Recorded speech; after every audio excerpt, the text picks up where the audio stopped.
A bit of a hill. His mother said, if you're coming to school, you got to bring your sister because they have to go and work in the fields. So this kid carries his 1-year-old sister everywhere. A lot of those kids don't eat in the morning. A lot of those kids, the only place they do eat is at that school. I thought going up that mountain, Mary's meals can reach everywhere that there's a hungry child. Do you see what happens after a simple meal? It just came to life. Love reaches everywhere.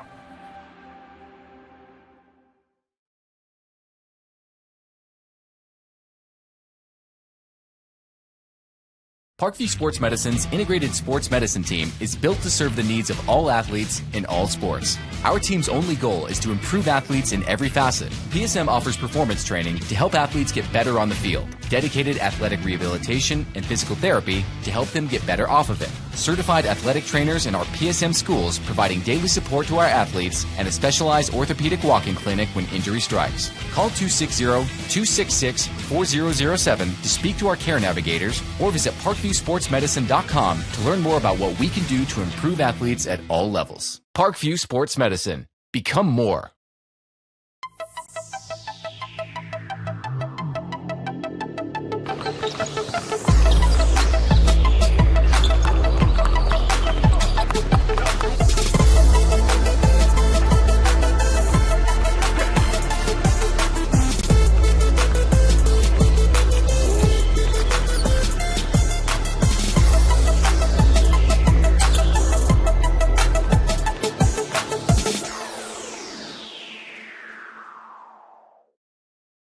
Welcome to the Summit City, home to the 260's dedicated high school athletes and fans. Each victory and celebration captured by our cameras. Treasure the highlights from the Summit Athletic Conference this season, or complete games live or on demand. After all, nobody's more proud to call Fort Wayne home than SummitCitySports.com. Joint pain, sprains, strains, or a possible broken bone? Make the Parkview Ortho Express walk-in clinic your first stop when you have an orthopedic or sports injury. Parkview Ortho Express, located at the Sport One Parkview Fieldhouse, gives you access to quick care and orthopedic physicians when you need it most. Get x-rays, treatment, and referrals to Parkview Care, all in the convenience of a walk-in clinic. Call 260-266-4007 for more information. I was once a Southside kid who was led on a journey by high school football. A journey that taught me discipline, toughness, and the skills that made me a success. As a businessman with a CPA license who owns his own firm, I still use the building blocks of high school sports in my everyday life. Someday sports will end no matter what level you reach, but you will be left with the skills to compete in the next game, the game of life. Someday, you'll get your knee replaced. Someday, a new hip. Someday can be sooner than you think. At Parkview Ortho Hospital, we want to help you get moving again. So we offer a full range of options for joint pain, including outpatient joint replacements and personalized solutions. It's time to reclaim your life at Parkview Ortho Hospital, because someday is today. Learn more at parkview.com/ortho. Parkview, we believe in better. Thank you for watching Summit City Sports. To help broaden our coverage, we're asking you to become a monthly sponsor to our Patreon account. We produce weekly highlights and live video broadcast. When the Homestead girls golf team won its first state title in program history, we were there. When Fort Wayne brought back 3 state titles in cross country, we were there. We believe in sharing positive stories and setting the standard for how high school sports should be covered. Join us and donate today.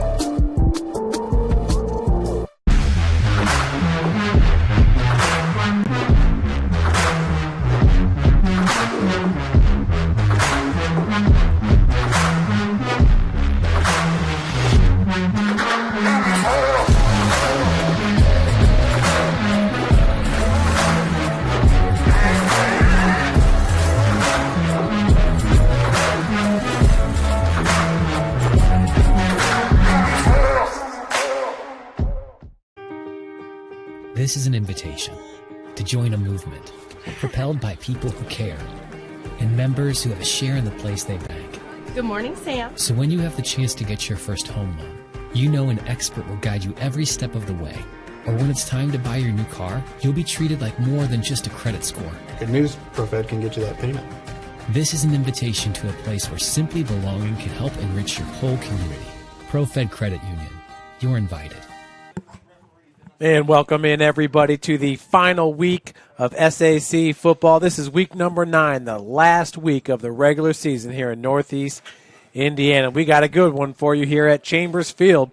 It's the Northside Legends entering with a 3-5 record, taking on the Concordia Cadets at 4-4. Both teams coming off a loss.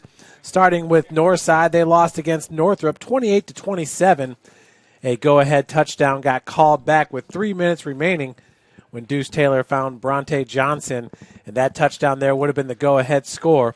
But it got called back here for the Legends as they suffered their 5th loss of the season. Looking at Northside, they beat Southside the week previous, but they have lost 3 out of their last 4 games. They are coached by Mike Brevard, who's in his 4th year out of the school with a 9-29 record with the Legends. Most importantly about that game, Northside will take on Northrop in the first round of sectionals, not next week. They've got a bye, but the week after. Looking at the Concordia Cadets, one of the better defenses in all the SAC. These guys are fantastic, led by head coach Tim Manigal. Coach Manigal's in his 11th year with the Cadets. 57-66 is his record overall. Last week they were up 14-3 over the Carroll Chargers. Ended up losing that one 24-14. Carroll scoring 2 touchdowns in the 4th quarter to give Coach Manigal his 4th loss of the season. But through 3 quarters, it looked like the Cadets were in charge in that one. And in the first round of the playoffs, they will travel to Peru, a team that they beat 56-6 last year for a sectional championship. My name is Jeff Mahoney, bringing you today's play-by-play. And joining me in the booth, as always, is Joe Walburn. And, Joe, we got a fun game right here. It's a high-powered offense against a stingy defense over there at Concordia. Of course, the Cadets have given up the least amount of points scored in the SAC at 118 on the season, just 2 points underneath Bishop Dwenger's 120 total. Yeah, impressive on Concordia this year. You're right. Number 1 on points allowed in the conference. And what's impressive about that is they didn't have Brandon Davis for a couple of games. So that defense had to play an awful lot of series in those first couple of games. But I tell you what, the defense is just awesome. Held Carroll to only 157 yards last week and really had the game under control. And I think the big issue with that game was I love Coach Manigal because Coach Manigal loves to roll the dice at times. But it was 14-3. Concordia had the ball on their own 40-yard line on a 4th down play. And the Riverboat Gambler, Coach Manigal, rolled the dice, and it didn't come up in his favor. And Carroll got the stop, and then Carroll got the short field, Jeff, gets the touchdown. All of a sudden, it's 14-9 at the half. And I think in that situation, if Coach Manigal had to do it again, I think he'd punt the football and play to the strength of his defense. But his defense has been awesome. You talk about linebackers. How about Cooper Harris? 47 tackles, Jeff, 7.5 tackles for a loss, 3 fumble recoveries. He's been awesome. And his 2 running mates, Sam Hudson, the 5'8", 180 senior, 49 tackles, 7.5 tackles for a loss, and Matt Gagline, 49 tackles, 6 tackles for a loss. So Harris, Hudson, Gagline at linebacker have been awesome for Concordia. And I think really an underappreciated player up front is Logan Norwald-Settle. Yeah. You don't hear as much about him, but 6'2", 255, 32 tackles, 7.5 tackles for a loss, and he has really been a force up there because a lot of times with Concordia, teams really want to double those interior linemen in the run game, and Settle has really done a nice job of not only setting the edge, but getting through double teams, and of course, one of your favorite players in the back end, Cam Johnson. So Concordia is loaded on defense. Concordia's only given up 14 points a game on defense. I know they're just a couple of points behind Dwenger, but they've had to play a lot more series. But really, I think the key tonight for Concordia, though, Jeff, is going to be the play of their offense. They come in only averaging 248 yards a game. Brandon Davis played pretty good last week, 166 yards passing, 1 touchdown, but they need that balance. Amir Drew was held to about 86 yards rushing last week, so Concordia needs to crank up that offense because that defense has done a great job this year, but you've got Davis that's good. You've got Amir Drew. You've got great receivers in Grossman, Spearhead, and obviously Johnson. So they've got, and Van Landingham. So they've got some great weapons on offense. So what Concordia needs tonight and end of the playoffs is more balance. They know they're good on defense, but that offense needs to take the next step if they want to win tonight and also maybe beat a tough Norwell team in that sectional final. Joe, Amir Drew does rank number 5 in the SAC with 795 yards rushing on the season. You can also tack on 5 touchdowns to that total. So he's been fantastic. He's been fantastic for 3 years. But for the last 3 weeks, he was held to 3.1 yards per rush against Dwenger, 1.6 per Wayne, and 3.0 against Carroll. Seems like teams are going to make Brandon Davis throw the ball against him because, as we've seen throughout the course of this season, he is prone to the interception. Yeah, he is, and I agree. They're going to make them throw the football, but I also think that's a real strength. I mean, Luke Speckhard, 6'2", 190, the senior, he's had a great season. Jeff, he had the touchdown catch last week, so he played well. And Scott Van Landingham, he had the touchdown against Carroll, was Van Landingham, but Van Landingham 6'2", Speckhard goes 6'2", Tyler Grossman goes 6'1". You've got some great weapons out there, and I think really what's important too to throw that football, Jeff, is also using Cam Johnson on offense. All of a sudden, you have another great weapon out there, and that really makes Concordia dangerous. So I think that's the adjustment tonight for that Concordia offense. I'm not worried about the Concordia defense tonight, but let's see what the Concordia offense can do because Northside had all kinds of fits and problems this year, tackling and getting stops on defense. Last week was the first week all season long that Deuce Taylor has not had a touchdown pass. Deuce still leads the SAC with 29 touchdowns, just 3 interceptions. His 129.9 QB rating is the best in the conference. Of course, Deuce is one of the best players in all of the state. But just talk about that. Teams are making Northside run the ball, and Hassan Lambert is certainly doing that. He had 4 touchdowns, all of them, against Bishop Lures last week. But Deuce Taylor going without his first touchdown pass. We said it earlier. One of those was called back. Hats off to the Northrop defense, but I expect Deuce to get a couple on the board tonight. Yeah, the Northrop defense did a pretty good job with the pass game, but really Deuce didn't have to throw as much last week because Lambert was just awesome in the run game. And that O-line for Northside, I know it's a loss, but when you come away and watch that tape, wow, did the Northside offensive line get after Northrop. And Lambert ran for 188 yards, only on 24 carries. And as you mentioned, the 4 touchdowns. And for Northside, the gamble was in the 4th touchdown, Jeff, 28-27. Ramiro was already 3 for 3 at that point in extra points. And Coach Brevard rolled the dice. And, it's hard to criticize when you leave the ball in the hands of Deuce Taylor, but as well as that O-line was playing and Lambert was running the ball, it would have been real tempting to get the ball on the edge to Lambert in a run play, but overall the offense is awesome. Almost 470 yards in the season. You mentioned Deuce. I think he's the finest high school passer I've ever seen in this area. 29 touchdowns, 3 interceptions, 62%, just a big-time Power 5 player at the next level. And that O-line has played well. The receivers are there. We talk so much about Jordan Turner. Adrian Sewell has been awesome this year. Adrian Sewell's got 5 touchdowns. Brashawn Johnson, 6'3", 170. He came out of nowhere this year. You wait till Brashawn Johnson gets to be about 200 pounds. I mean, he has been a force this year. 7 touchdowns. I can't remember a kid as a freshman coming in as a wide receiver and putting up numbers like that. And Northside's protected the football on offense.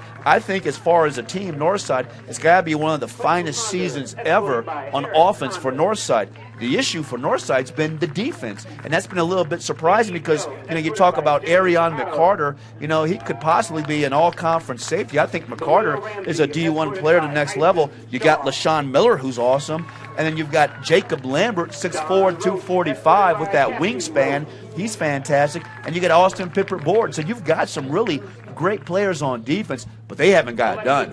And the big issue for Northside, Jeff, is the lack of tackling at the point of attack, that has killed Northside. Northside has forced turnovers. They've got 13 takeaways, but the inability to tackle at the point of attack, and Northside, the third down conversion on their defense has just absolutely killed Northside this year. So on money downs, the Northside defense, for whatever reason, if they're tired or not making the play, they are not getting the stops. And I felt like with South, they rotated some more guys in, and we saw Brashawn Bassett, a kid that you really like. He's played well. He had a big game last week, 8 tackles and a sack against Northrop. But I was surprised last week, Jeff, because, again, that defense just kind of reverted back to earlier in the season where they couldn't tackle and get those stops. And when you have a good back like Cowan, who's having the year he's having, you got to get him tackled and get him on the ground.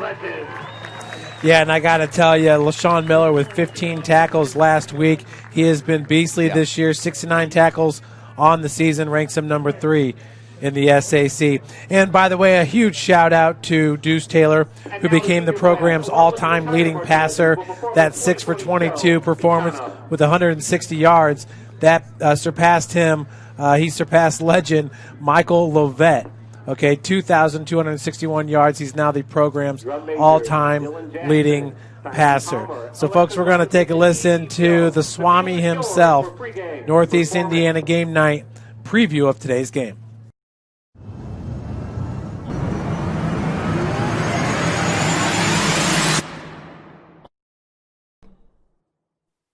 Welcome in, everybody. This is week number 9, the final week of the regular season.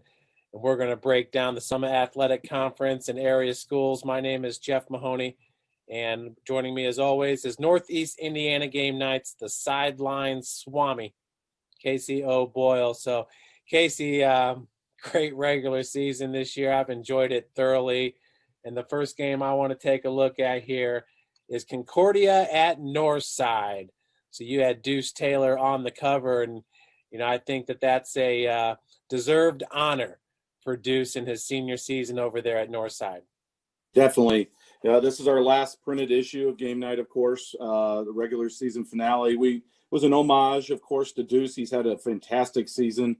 Is he the player of the year? I'm not ready to say that yet because we put a lot of stock into postseason results, but he's going to be in the conversation, deservedly so.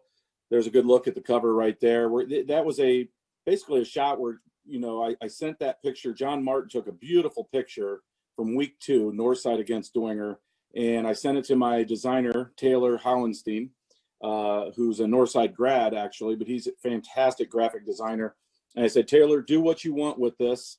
Here's the headline, and do what you will. And he came up with that, pulled that picture apart beautifully. You got a lot of good action in there. And then, of course, the eyes on the prize, Deuce Taylor's eyes looking ahead for a possible trip to state, because I really do believe that sectional for 5A here locally is not automatically Dwingers. I think they're heavy favorites, but Northside could give them problems. And for that matter, so could Northrop.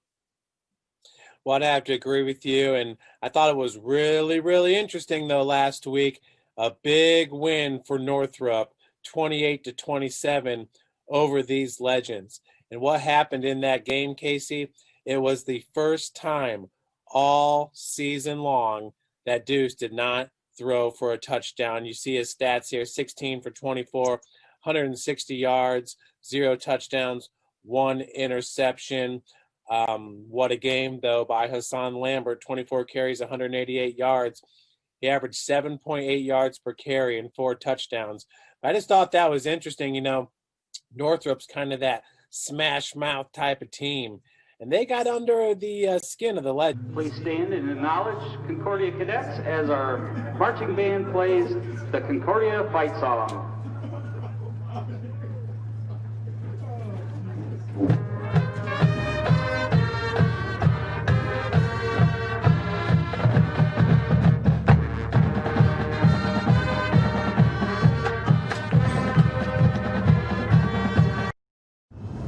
Becker factor. Defenses are starting to figure out these offenses to a certain degree, and I think it echoes the point we've been talking about all year about how important it is to be balanced and to have a running game going into the postseason, because you don't know what the weather is going to be in the weeks ahead. It's going to be colder. We know that for sure. It's going to be colder tonight. There's always that chance of rain on a particular Friday night. You've got to be diverse, and you've got to be able to run the ball with some success. And so I give Northside a lot of credit for taking what Northrop gave them in terms of establishing Hassan Lambert on the ground, 188 yards, as you mentioned. It was a really nice performance for him. But kudos to the Bruins because they found a way to do it. It sure is going to be an interesting game tonight between Northside and Concordia because these are two teams that I think have a ton of upside and both believe they can make some noise in the postseason. Yeah, for Hassan Lambert there, 7.8 yards per carry. So on the season, he's averaging 7.5. It's actually, I believe, the best total among running backs with more than 52 attempts. Sean Collins has a little bit better, but he doesn't run the ball as many times as Lambert. You can see here 133 attempts on the season, so we'll pull that up in a little bit. But Concordia will be their opponent, and they're coming off a tough loss. They lost that game in the fourth quarter to the Carroll Chargers. Once again, 2 interceptions there for Brandon Davis. And Carroll, credit to their defense, they were able to hold Amir Drew to just 3 yards per carry. So if I remember correctly, that's his lowest output of the season as well. You can see the Saints at 3.1. Okay, Wayne last week at 1.6. So Concordia has actually kind of been going down a little bit towards the end of the season here. But they played really well last week. That's the irony of the whole thing. The final score doesn't really show it, but Jeff, they outplayed Carroll, really, I thought, for 2.5, 3 quarters. It was 14-3 in the second quarter, and they were dominating this game. And Coach Manigault made a decision to go for a 4th down on his side of the 50. I think it was somewhere around the 40-yard line, and they didn't convert. And Carroll ended up getting a touchdown on that next possession to cut it to 14-9. They went for 2 unsuccessfully, but it was 14-9 then going into the second half and stayed that way until the fourth quarter. And then, Concordia just ran out of gas a little bit. But I'll be honest with you, they had a couple chances there in the third quarter. They had 2 pass plays into the end zone that could have resulted in touchdowns, and they were incomplete. They were right there with the Chargers. And this is a very dangerous team. And I know they're a little banged up. They're missing a few key guys tonight. Coach Manigault said they might be a little shorthanded against Northside. But this is a team in 3A. I'm sure they've already circled the Norwell Knights as a possible potential postseason foe. But I like this Concordia team. I like what they've done with Cam Johnson on the offensive side of the ball. His run last week for their first touchdown was remarkable. And we're getting to the point now where he has a highlight reel play, 1 or 2, it seems like, every week. I mean, if this kid's not all conference, somebody's missing the boat. He's had a great season. And I certainly think as long as Amir Drew and Brandon Davis stay healthy and they can improve a little bit offensively, that defense is so good, as we know. Yeah, Concordia did get the 27-16 win over Wayne. So even though Amir Drew had a hard time establishing the run there, they were able to pull off that victory, and that was that big game by Cam Johnson. So I'm loving this north side matchup right here. 3-5, 4-4. If we scroll all the way down to the Northeast Indiana game night, the Swami in this one has Northside by 4. So I think I love it, though. It's kind of strength against strength with that defense of backfield for Concordia against the offensive throwing game of Northside. Yeah, and there's some new little subplots, right, that have been sprinkled in here in recent weeks. The advent of a Northside ground game, with Hassan Lambert taking on more of a focal point because people are really trying to take away the pass. And then on the other side, the Cam Johnson factor. I mean, at the beginning of the year, he wasn't even starting on offense, and now he's their best offensive player. So I think those are great storylines that really just a few short weeks ago, Jeff, would not have been part of this game if we were looking ahead to week 9. And both these teams, make no mistake, really want a win to close out the regular season to see that they can't get that mojo going for the postseason. Yeah, and I'd love to bring up these rushing leaders here. But, yeah, Hassan Lambert, I think you're looking at an all-SAC performer this year for him. We've got him right now, Jeff, in game night for all 35 schools that we cover. We've got him number 3 behind Demarius Cowan, who's got 1,368 yards. Chris Thomas, just over 1,000. Hassan Lambert, we have number 3 in the area with 993 yards. So just 7 yards shy from breaking that 1,000-yard plateau, which is pretty impressive for a kid who, A, plays alongside Deuce Taylor, where they throw it around a lot, right? And then played a lot of defense too. So to your point, averaging 7.5 yards a carry, he's had a fantastic season. And of all these great backs in our area, the seniors, that's the one that if I was a college recruiter, I think I would have my eyeballs on the most. I think he's got a ton of upside. Well, and he's played both sides of the ball as well. So now really just focusing on the offensive side. As Concordia takes the field, another great job by Casey O'Boyle. We would like to remind you that today's broadcast is brought to you by SummitCitySports.com. Follow us on Twitter at 260sports, like our Facebook page, Summit City Sports, and be sure to subscribe to the YouTube channel. Kelly Automotive Group is Indiana's #1 automotive group with over 1,000 new vehicles to choose from and 500 pre-owned vehicles. Please visit drivekelly.com. Simple, transparent, reliable. Tom Steele Tire has been servicing the Fort Wayne area for over 40 years. They will help you find the perfect tire for your vehicle and other auto repair services like brakes, wheel alignments, engine diagnostics, and more at Tom Steele Tire. Just a stone's throw away from Northside. Big Eye Fish has been around the Northeast Indiana area for generations. Like their Facebook pages for updated promotions and enjoy the best fish in Fort Wayne in a family-friendly environment at Big Eye Fish. You're invited to join ProFed Credit Union, where we get to know you to better serve you. Sign up online in 5 minutes or stop by a branch. Join ProFed today and start owning your financial future at profedcu.org. At Ottmuller Contracting, we invest in our customers by providing peace of mind during the entire process. From bid to build, visit ottmullercontracting.com. Summit Volleyball trains and builds the highest quality volleyball players in the area. From ages 5 to 18, our players are equipped with elite level skills and a foundation of life skills. Jump on board. Together we can reach the summit. Anderson Heating and Air Conditioning is dedicated to providing the best possible solution for your home or business. A system and solution that fits your unique needs. Visit AndersonCoolHeat.com. And at Alisteca Mexican Restaurant, they have been servicing the Fort Wayne area and has been a fan favorite since 1973. Alisteca Mexican recipes are sure to tantalize your taste buds. Visit AlistecaRestaurant.com. And iChiro specializes in whole body chirotherapy, body sculpting, chirofacials, infrared sauna, and compression therapy services. Check out Jalen Smith's signature location on Coliseum Boulevard by Blaze Pizza. That's iChiro.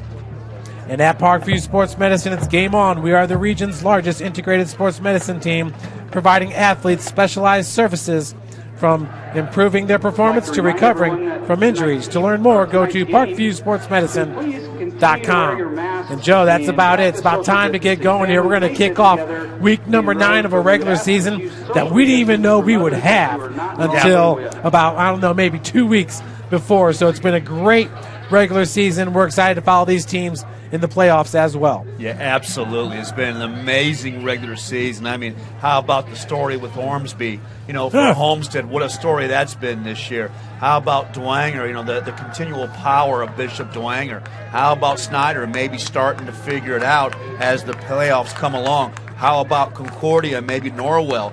2 teams that could make deep runs in that 3A sectional. And how about the passing of Deuce Taylor this year? So great stories across the conference. But as far as this game tonight, it's time for that Northside defense to play better. And if I'm Coach Brevard, that's really the message tonight. We've been awesome and dominant on offense, but we got to do a better job tackling on defense. There's way too much talent on this defense not to play better. As far as Concordia, we know they've been awesome on defense. Maybe the best defense that Coach Manigault has ever had. Now for Concordia, can they step up with the offense? We know Brandon Davis can get it done, but he's just so streaky. You got a great back in Amir Drew, who's going to end up with over 4,000 rushing yards in his career. So Concordia's got the weapons. They've got the defense. Now it's time for Concordia to maybe get a win tonight and get some momentum heading in those playoffs and find that balance, because the difference between Concordia and Norwell in that sectional final is going to be who has the balance on offense. So a great opportunity tonight for Concordia to get that, Jeff. Yeah, Amir Drew looking to get back on his path here. You see in the center of the field, that's Brandon Davis, along with number 16, Cooper Harris. 5'11", 205. Joe, you talked about him in the pregame. He's a awesome, vicious linebacker. And on the other side, Aspen Pippert Board. Yeah. He's been a great player along with Jake Lambert. So Jake Lambert had a big game against Southside 2 weeks ago. We saw that here. He goes both ways from the defensive line position and at offensive tackle. Aspen Pippert Board as well. These are really two good linemen for him. And along with Deuce Taylor and these skill position players, this is going to be a good one. It's going to be a great matchup, and I love to see maybe the conference's best offense against arguably maybe the conference best defense. So great matchups. We're going to see who makes the plays, but it'll be interesting to see if Northside can respond on defense. And last week with that Northrop game, I didn't see a penalty in that last touchdown. I kind of scoured the tape. Now, obviously, I wasn't there, and Northside felt like it was a phantom penalty. And Northrop thought it was a good call, but, we'll get a chance to get that figured out when they meet again. But North really needs to play well tonight, Jeff. North really needs to get some momentum. I think this is a huge game for both teams. And if you're Concordia, man, you'd love to finish up the conference with a winning record. And I'm going to tell you right now, if I'm the voters in the Summit Athletic Conference and I'm putting an athlete on that first team, it's going to go to Cam Johnson. And he's back deep to return it for the Cadets. Of course, to kick off for Northside is number 81, Benito Romero. And we are off here to finish up the regular season at Chambers Field. Johnson's going to receive that ball at the 10-yard line. He's going to go out wide, escapes one tackle. Now it's Johnson trying to get him at the ankles. No good, and he'll be pushed out at the 30. That was number 25 for the Legends, trying to make that stop, and that is Dominic Malone. And that's what makes Johnson so great. You think you have him hemmed in, and he comes all the way back across the field, and that ball's out to the 30-yard line. So great field position for Concordia. Now Johnson's going to take a breather off the field, but I think Coach Manigal needs to get him more involved, Jeff, with the offense, because, he's a kid you have to account for, and he really causes a lot of matchup problems. So it looks like number 25 is Johnny White. So in motion here for the Cadets is Luke Speckert as the handoff goes to Drew. He's met by Jake Lambert right there at the line of scrimmage, so a nice tackle. Nice job by Lambert to get off the block and make that tackle with LaShawn Miller. And how about the LaShawn Miller-Amir Drew matchup? Watch Miller fill this hole right here. There's a hole there. Look at Miller right there. Boom, on the Traction AP replay. Drops his pads and makes his tackle. I heard you and Casey O'Boyle on the way over talking about all-conference linebackers. And I tell you, boy, it's hard not to have LaShawn Miller in on that group. And we are blessed this year with so many great linebackers. Obviously, Devin Tippman's been a great linebacker. Mertz made 21 tackles last week for Carroll. Luke Palmer's been awesome. All these Concordia linebackers. So, really, we talk about the year of the quarterback. I also think it's been the year of the linebacker in the conference. Yes, sir. And we got Dre Wright over there at New Haven. Dre was fantastic last week. He's a kid. I think he's a D1 kid too, Jeff. Have you ever seen a kid be that instinctive at the linebacker position? And we want to give a shout-out to our referees. James Craig, the referee, the umpire, James Payne. The head linesman is Mark Herberger, line judge Mark Stoltz, and Mark Metler, the back judge. So it's Brandon Davis out of the pistol formation. Handoff goes to Amir Drew. This time he's going to drag tacklers. First to him was number 7, LaShawn Miller. Now we'll take a look at this on the Traction AP replay. Watch how fast Drew hits the hole. Drew is fantastic with his feet, but watch Miller get off the block. Look at the hook of Drew hit the hole. Look at Miller get off the block and wrap him up. That's one-on-one. That's best on best, and that's great football in this conference. LaShawn Miller, been doing it for a while here for the Legends. You love him. Oh, I love him. I love his vision. And what I like about LaShawn is LaShawn runs so well. LaShawn can run from sideline to sideline, and he can also cover. And once again, Brashawn Bassett out of the 2-point stance there at the right defensive end position. Now looking for the option. Brandon Davis going to keep himself. He's met right at the line of scrimmage. Looks like he was thrown forward there for a gain of about 2 yards. And that was Miller again. Miller made every tackle on that series. Davis thought he had the edge, probably should have pitched the ball, but a kid you love, Bassett, stays home. Look at Bassett on the edge right there. Nice job by Brashawn Bassett. So Davis had to turn it in. Now it's going to be, what, 4th and a yard? Boy, I don't know. This is a big gamble here. I guess you have more of a chance as Northside struggled on defense, but this is what got Coach Manigault in trouble last week against Carroll, was a big early gamble. Joe, you're a play caller. What do you run right here? We got a wing to the left. I give the ball to Drew right here and run between the tackles. Pistol formation. The handoff goes to Drew right up the gut, and he's going to get much more than a couple inches. That's a gain of 7 yards for Amir Drew. Such a great back. 5'11", 210. Has played at a high level for 3 years. Every time we come out and do Concordia, it's like, man, is Amir Drew got more eligibility? Watch him hit the hole. Right there, look at that.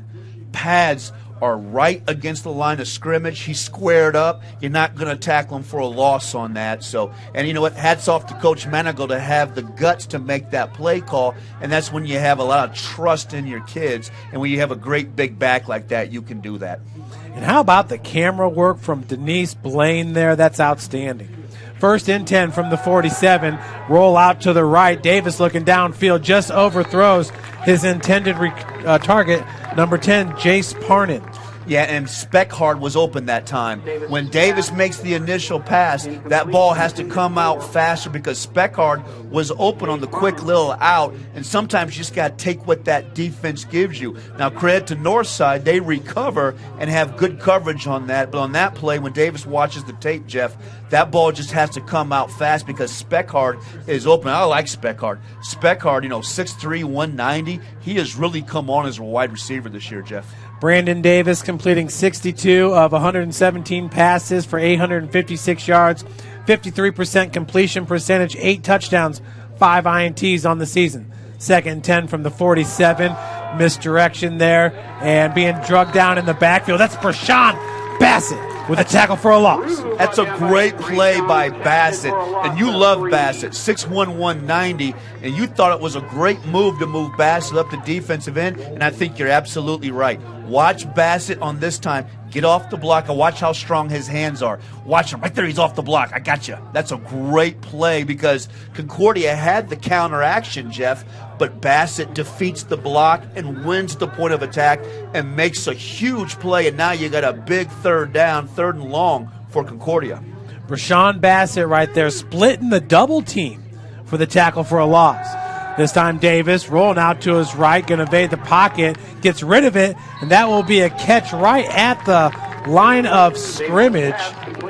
Yeah, and that's a great job by Bassett to get in the backfield, Jeff, and to make Davis have to get rid of that ball. He wanted to go deep to Grossman, but the pressure made him dump that ball down. So that was number 17, Robert Johnson, with the catch, a junior at 6'1", 175. That's going to bring on the punting unit. And back deep to return it here for the Legends will be number 11, Jordan Turner. He's electric as a punt returner. The punt is off. Turner's going to receive it about the 23. Goes out to the right. We got a flag. Not sure they're going to call a block in the back there, but Turner takes it all the way to the 44. Yeah, it's going to be a block in the back, and we'll take a look at that in the Traction AP replay. It's going to be close, Jeff. It looked like we'll take a look at it, see if I thought he had a pretty good block. See him right there? Boy, he's on that shoulder and that side. He had the head on the inside.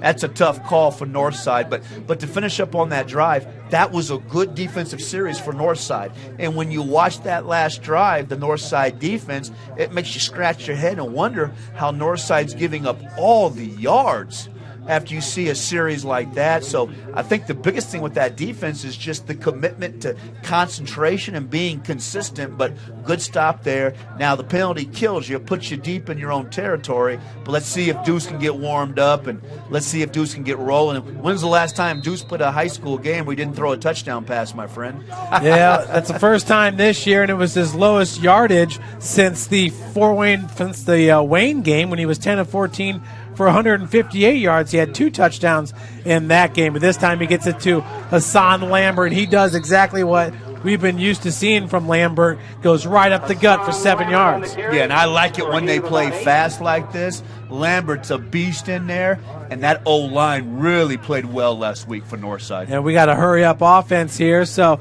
it's Lambert offset right of Deuce as he'll take the handoff once again, this time for about 6 yards. That's going to be a first down up to the 31-yard line. And Pippet Board's firing off. Jacob Lambert's firing off. Boy, that line's getting rolling. And, man, when Northside can run the ball like that, it really puts a lot of pressure on your defense. Let's see what Concordia does here. Concordia is just stacked at linebacker. Let's see if they can slow down this run game. See, Hassan Lambert averages 7.5 yards per carry. That's best in the SAC of any running back with more than 52 carries. As the swing pass goes outside, that was caught by number 1, Adrian Sewell. That run-pass option's fun to watch Deuce run that. I tell you what, Deuce would be beautiful in the Big 12. I mean, the way he can sling that ball around. Watch the traction AP replay. You think he's going to run. Look how quick his hands are. Boom, it's out there.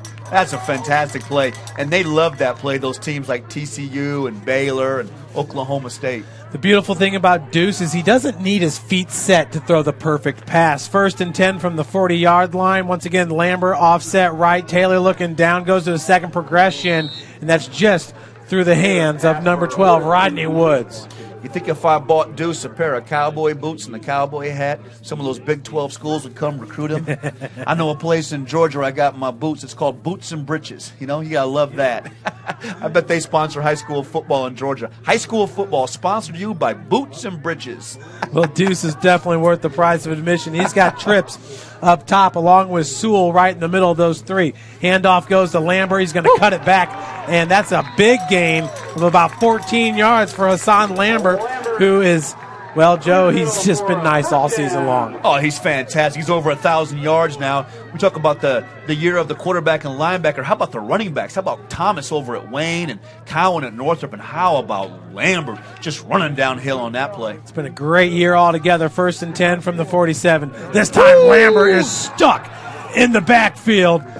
Wow. Making the play there was number 66, Logan Norwald Settle, who you were talking about in the pregame. He is extremely underrated. 6'2", 255, and plays at a great pad level. Look at the traction AP replay on this. Look at that. That's a stone job right there. Woo!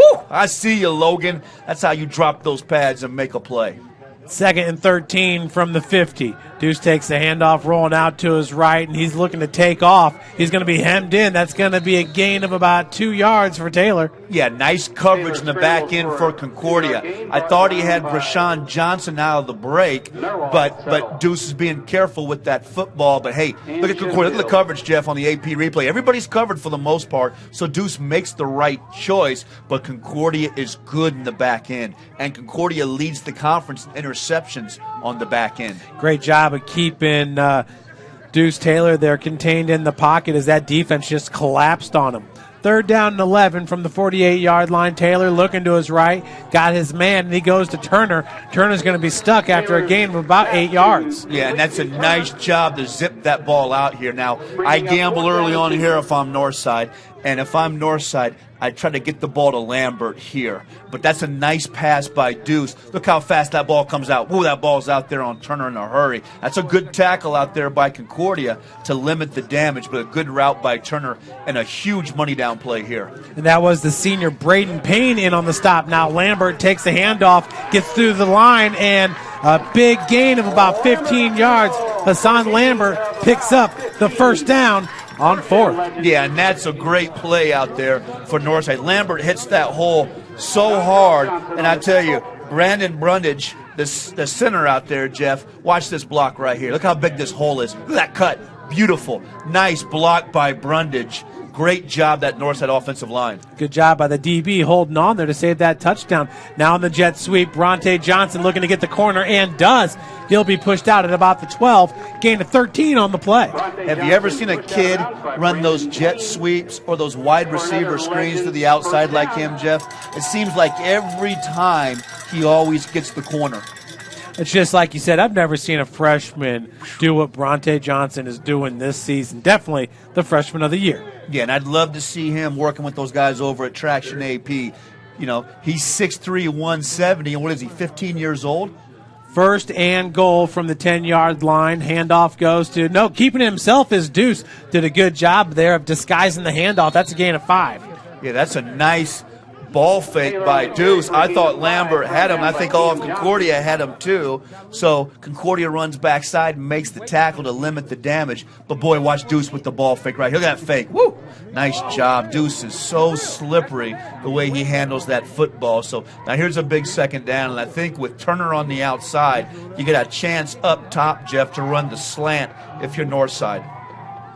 So Larry Narwhal, Logan Narwhal settle right there at that nose tackle position. Bronte Johnson looking to cut it up, and converging in on that tackle is Cooper Harris. Cooper Harris is fantastic. Big backer, about 6 feet 210, and Harris just drops Johnson. Johnson makes the proper cut, but watch the AP replay. See, this is running backside. Wow, man, that is running backside. Boy, Concordia moves so well on tape with those backers, Jeff. And it's funny because they all have about the same amount of tackles and tackles for loss, and they've been awesome this year. And I love how Cooper Harris finished on that play. Brings up 3rd and goal from the 4-yard line. A big play here for Deuce and the Legends, and they hand it off. Going in unscathed was Hassan Lambert with the 4-yard touchdown. Legends on the board first, 6-0. And I love the play call. They spread Concordia out with the trips. Concordia has to respect the trips, and Brunage gets the block again, and Lambert motors into the end zone. See, they got him spread out. Look at Lambert, the one cut and go. Wow, that was balance on offense on that drive. You saw the passing of Deuce, and you saw the hard-nosed running of Lambert. A great start for the Legends. So Lambert with the 4-yard touchdown. Benito Romero, it's up, and it's good. So the Legends on the board first here in the last week of the regular season. You're watching Indiana High School football here on Summit City Sports.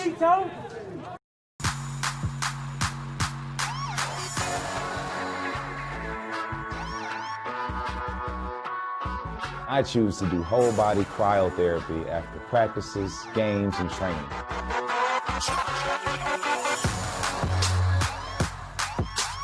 It reduces inflammation in my muscles and allows me to move more agile throughout my profession. I became a believer in iCryo after my severe injury in college at Notre Dame, tore my ACL, and I was looking for ways to recover, ways to get back on the field. So I'm thankful for iCryo.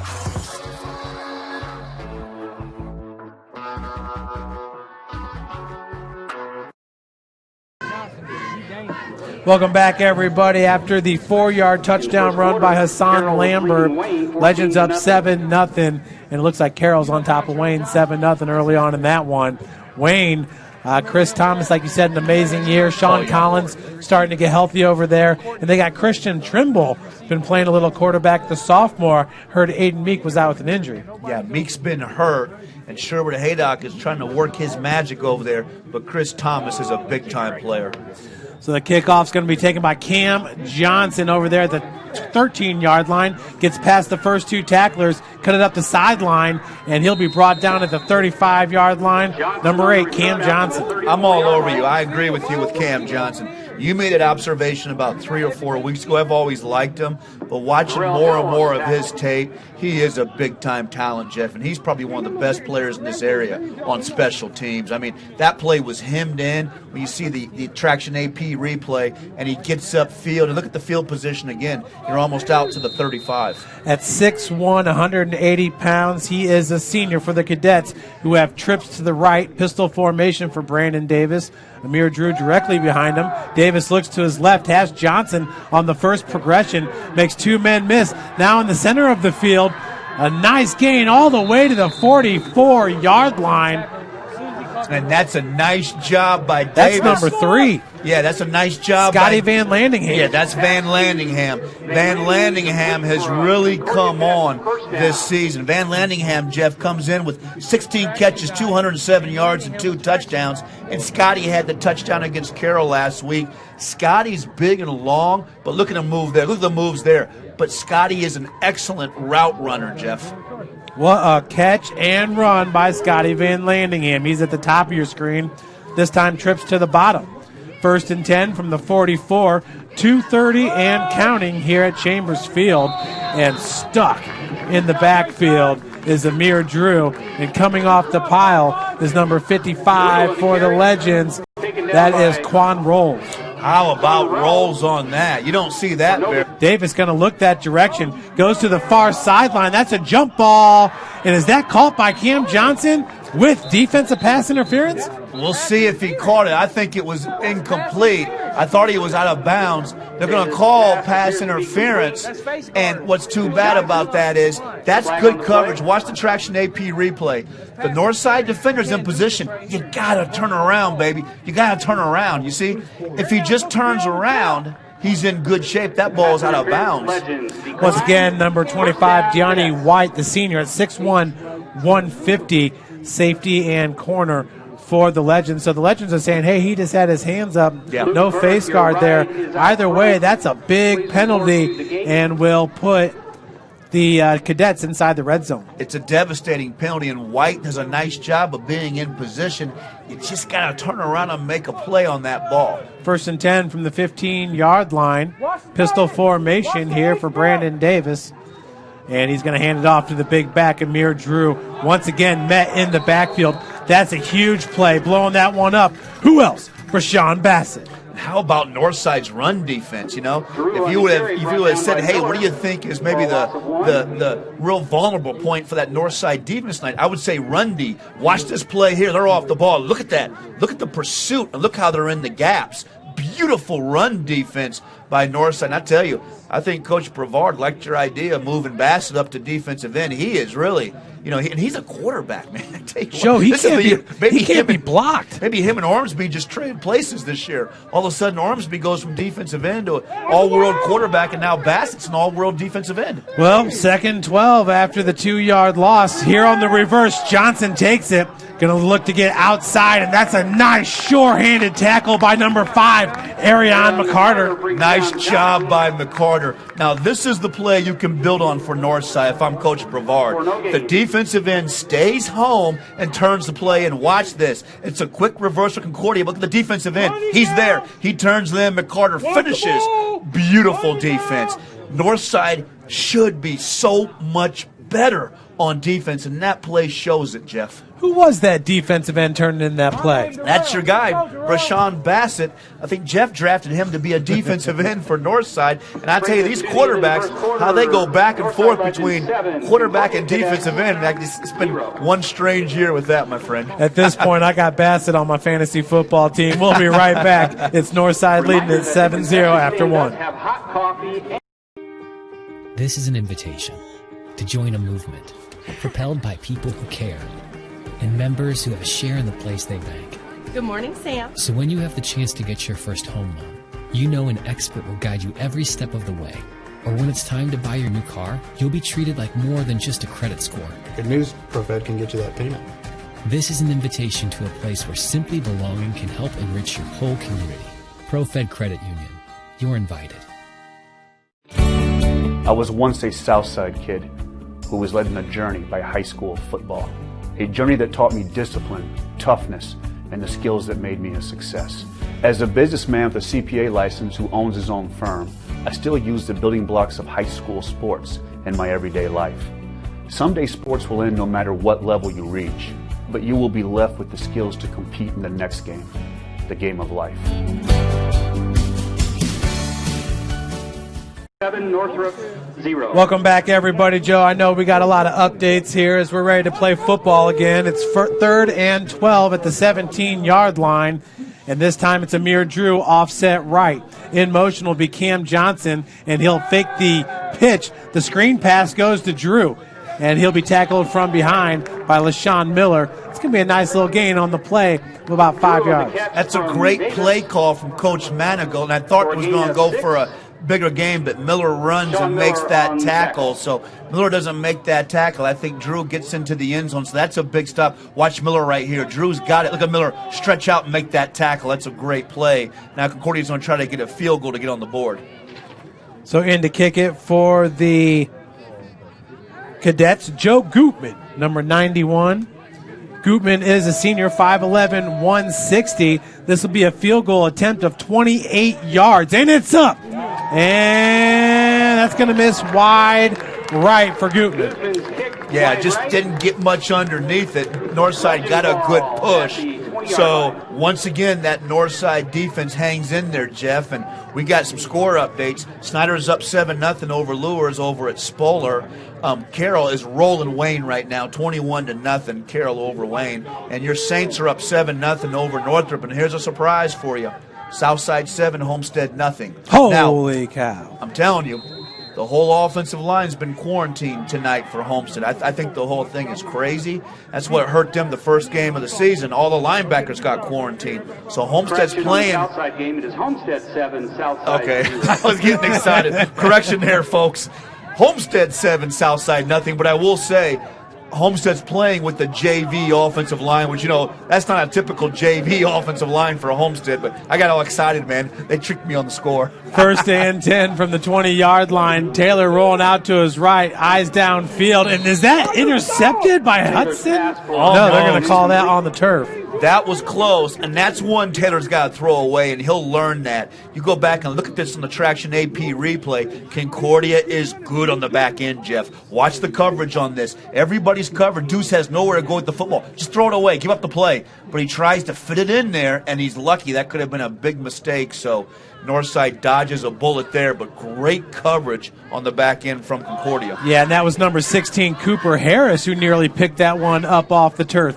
Second and 10. The handoff goes to Hassan Lambert. He's not even touched until after a gain of 7 yards. Cam Johnson in on the stop. I don't know why they got to tease me with the Southside score, I mean, how do you have to tease me? I was going to get all excited, man, because this is our Super Bowl tonight for Southside. But another game to keep an eye on tonight is Center Grove plays Cathedral tonight. Number 1 in 6A against number 1 in 5A, and Cathedral has rolled 3 of the biggest Cincinnati schools this year. On 3rd and 3, the handoff goes to Lambert. He breaks 3, and he's got room to run. Hassan Lambert down the left sideline, pushed out right around the 36-yard line. That's a huge gain of about 40 yards on the play.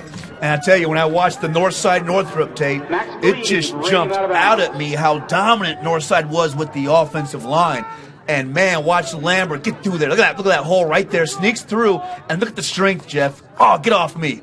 Man, look at the high knee kick and just steams down the sideline. Lambert, I tell you what, taking Lambert off defense, he seems to be getting stronger running that football this year. In week number 9, he's as strong as they come. 1st and 10 from the 39-yard line. Deuce bobbles the snap. Now he's got his man, Jordan Turner, looks to cut it up. And that was a nice tackle in open field by number 11, Braden Payne. Yeah, nice play by Payne to get him down. But that play right there is why Deuce is a Power 5 prospect in the next level. Look at Deuce scan the field. This is the 4th option. Look at it. Nope.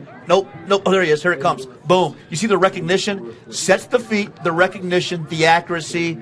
Big time college prospect Deuce Taylor. I'll tell you what, Northside might have 13 points if it wasn't for Payne making that tackle. 2nd and 4 from the 34. Sewell in motion. The pitch goes out wide. He's got a bunch of blockers. That was number 14 for the Legends, Jonte Lambert. Another Lambert, I tell you, they're just filled with Lamberts on it, but I like it. To the short side, they run the pitch to Jonte Lambert, and Jonte Lambert is patient, lets his block set up. Watch Lambert on this. Watch him be patient. See? He lets those linemen come down. He gets right behind them. Nice run by Lambert. And I tell you what, Northside right now has got a great tempo with their offense. Jordan King, the freshman, was lead blocking. Handoff goes to Hassan, another big gainer, as Concordia's got no answer for number 6, Hassan Lambert. And what's nice what Northside's doing is you see Jonte Lambert come in and give Hassan Lambert a breather. So I like the way Northside's using their personnel. And we haven't seen that this year. Concordia's back on their heels right now. Making the tackle there. Once again, he's been all over the place for the Cadets, number 16, Cooper Harris. 2nd and 5 from the 18 for the Legends. It's Hassan Lambert in the backfield. The wide receiver screen goes to Bronte Johnson. He makes one man miss, and he's pushed out of bounds. Guess who pushed him out of bounds? Cooper Harris. Cooper Harris. I love Harris's game. Harris just has a nose for the football. Runs down Johnson's tough to get down. Watch Harris, though. Watch Harris finish. Watch him come on the screen. Watch him finish this. Pads down, locks him up, finishes the play. Harris is another nice prospect on the next level. In the slot up top there is Johnson on 3rd and 6 from the 19. The handoff to Hassan Lambert. Once again, goes against the grain. Dragging tacklers. Looks like that's going to be a gain of 5 and a yard short of the first down. And Harris held on for dear life and makes the tackle. And I think Lambert may be the most difficult back to get down this conference. Watch Lambert's strength as he flows through the hole. Watch Harris hang on right there. Going for a ride, but he gets him down. Now, a huge 4th down play early on in this game, my friend. Also in on the tackle is James Rusher, the sophomore who leads the team with 49 tackles. He's a stud, Joe. And the fake handoff, they went after Lambert, but you know what? That's an incomplete pass intended for Bronte Johnson. That'll turn it over on downs. And that's a big stop for Concordia. Concordia all-out blitzes those great backers in gag line, Hudson and Harris, and Deuce couldn't give the ball to Lambert. He would have got stoned. I don't know if I like that play call. Look at Concordia in the backfield, Jeff. Great call by Concordia to blitz, and they just take everything away. And I don't know if I like that play call in that situation, but hats off to Concordia. That's a fantastic stop on that for Concordia. Big play for Concordia's defense there. And I tell you what, that might be the recipe to slow down Hassan Lambert. Absolutely. 1st and 10 from the 15 for the Cadets out of the pistol formation. That's Brandon Davis, and he's got another wide receiver screen. You better plop on that one. That was right through the hands. Was that number 17 for the Cadets, Robert Johnson? Yeah, that was Johnson, and Johnson's got great hands and quickness. But as you know, you got to bring that ball in first. So Northside gets out to that play, but Johnson just can't hold that, so it's going to create a 2nd down. And there was some yardage out there if he can make that cut, but Northside's just going to chase backside. But now it puts Concordia in a difficult 2nd down. And, man, if Northside can get a couple of stops here, you can get some real good field position back for your offense. 2nd and 10 from the 15 for the Cadets. 2 wide receivers up top and 2 on the bottom. Davis looking for an inside receiver, and he's going to be sacked. Bringing Davis down, and we got a flag on the play. I don't know what the flag was. I thought the sack looked pretty good. They were late blowing the play dead. That's Quan Rolls, the sophomore, 5'11", 230, getting off the point of attack. And, that's a shame. That's a personal foul on Northside. They got to blow that whistle a little quicker, Jeff. He's wrapped up right there, and looks like maybe just taking them down. Wow, that's a shame. That's a great play by Rolls on the stop. And that's a huge penalty against Northside, and that's going to bail Concordia out. And those penalties that just break your back in that situation. So after the 15-yard penalty, we have a Concordia 1st down. It'll be 1st and 10 here from the 26-yard line. Now, this is an opportunity for Concordia. I would attack here down the field. You got man-to-man, and Northside's confused right now. 2 wide receivers on the bottom of your screen. Looks like that's Cam Johnson, and they got a man in motion as the handoff goes to Drew. Nowhere to run. Rawls is having himself a game stuck in the backfield. I see you, big dog. The sophomore, 6 feet, 230. Woo! He just blows that play up that time. Boy, oh boy, nice job. Watch the pad level. He is in the backfield quick. Ooh, that young man's hungry tonight, Jeff Mahoney. Boy, he gets in that backfield quick. I see you, Quan Rolls. Where has he been all season? You know, Mike Rivard's been playing around a lot with this defense. He doesn't care who you are. It's week number 9. I'm getting the best player in there. That's right. Who's hungry? Who wants to eat? You're going to play ball. That's right. You know me. I prep for these games like crazy. He's not on my list, so great to see him out there playing well. 2nd and 10 from the 24. Davis looking to him left. Got a man over the center, and that is a catch by number 3, Scotty Van Landingham. He's hard to bring down, and he'll take that ball all the way to the 47. That's a gain of 23 on the play. That's a great pass by Brandon Davis. Van Landingham runs a great route on that. It's the skinny post out of the slot position, and watch Davis thread the needle right there. That's good coverage, but that ball is right on point, and Van Landingham has great hands. That's a great pass play for Concordia. That's the balance you need with Amir Drew. If you can throw the ball like that, you can come back and run your big back. And great awareness there by number 11, Braden Payne, just using his body to shield the defender. 1st and 10 from the 47. We are inside 6 minutes. Trips on the bottom of your screen. Pistol alignment here for Davis and Drew. Davis here on the screen has Van Landingham. They just want to get him the ball in space, Joe. Yeah, he's awesome. And what I like about that play is Van Landingham's already on the run, and Davis kind of puts it right out in front of him so we can grab that and roll. So now you're starting to see the tempo that Concordia has in their pass game. Watch this football's right out in front of him so we can keep running on that. That's a great-looking play for Concordia. And that's what I like about Coach Manigault. He's so tricky with his offense because he can show you so many different formations and different sets and attack you in so many different ways. So 2 wide receivers at the top of your screen, Braden Payne along with Luke Speckard and Cam Johnson. Pistol alignment here. Drew lined up right behind Davis. And on the bottom of your screen is Scotty Van Landingham, who's been outstanding. Davis was looking for the pitch, Joe, nowhere to go. You know who had him? Aspen Pippert Board. Yeah, Pippert Board's a big kid, and I think he's had a lot of potential. I don't think he's realized all of his potential yet. Now, I hate this play to the short side. I always hated the option to the short side because you need a lot of field to make this option work, and Wade just blow that play up that time. So I hate the option to the short. There's nowhere to go. There's nowhere to go with that. I always hated that play. But good defense for Northside. Now Concordia's pinned back at 2nd down. This would be a great time for a screen with Concordia with Amir Drew. So let's see if Northside can keep their discipline. And they got trips to the wide side there. In the slot is Johnson. And once again to Van Landingham, back shoulder throw. And that is broken up.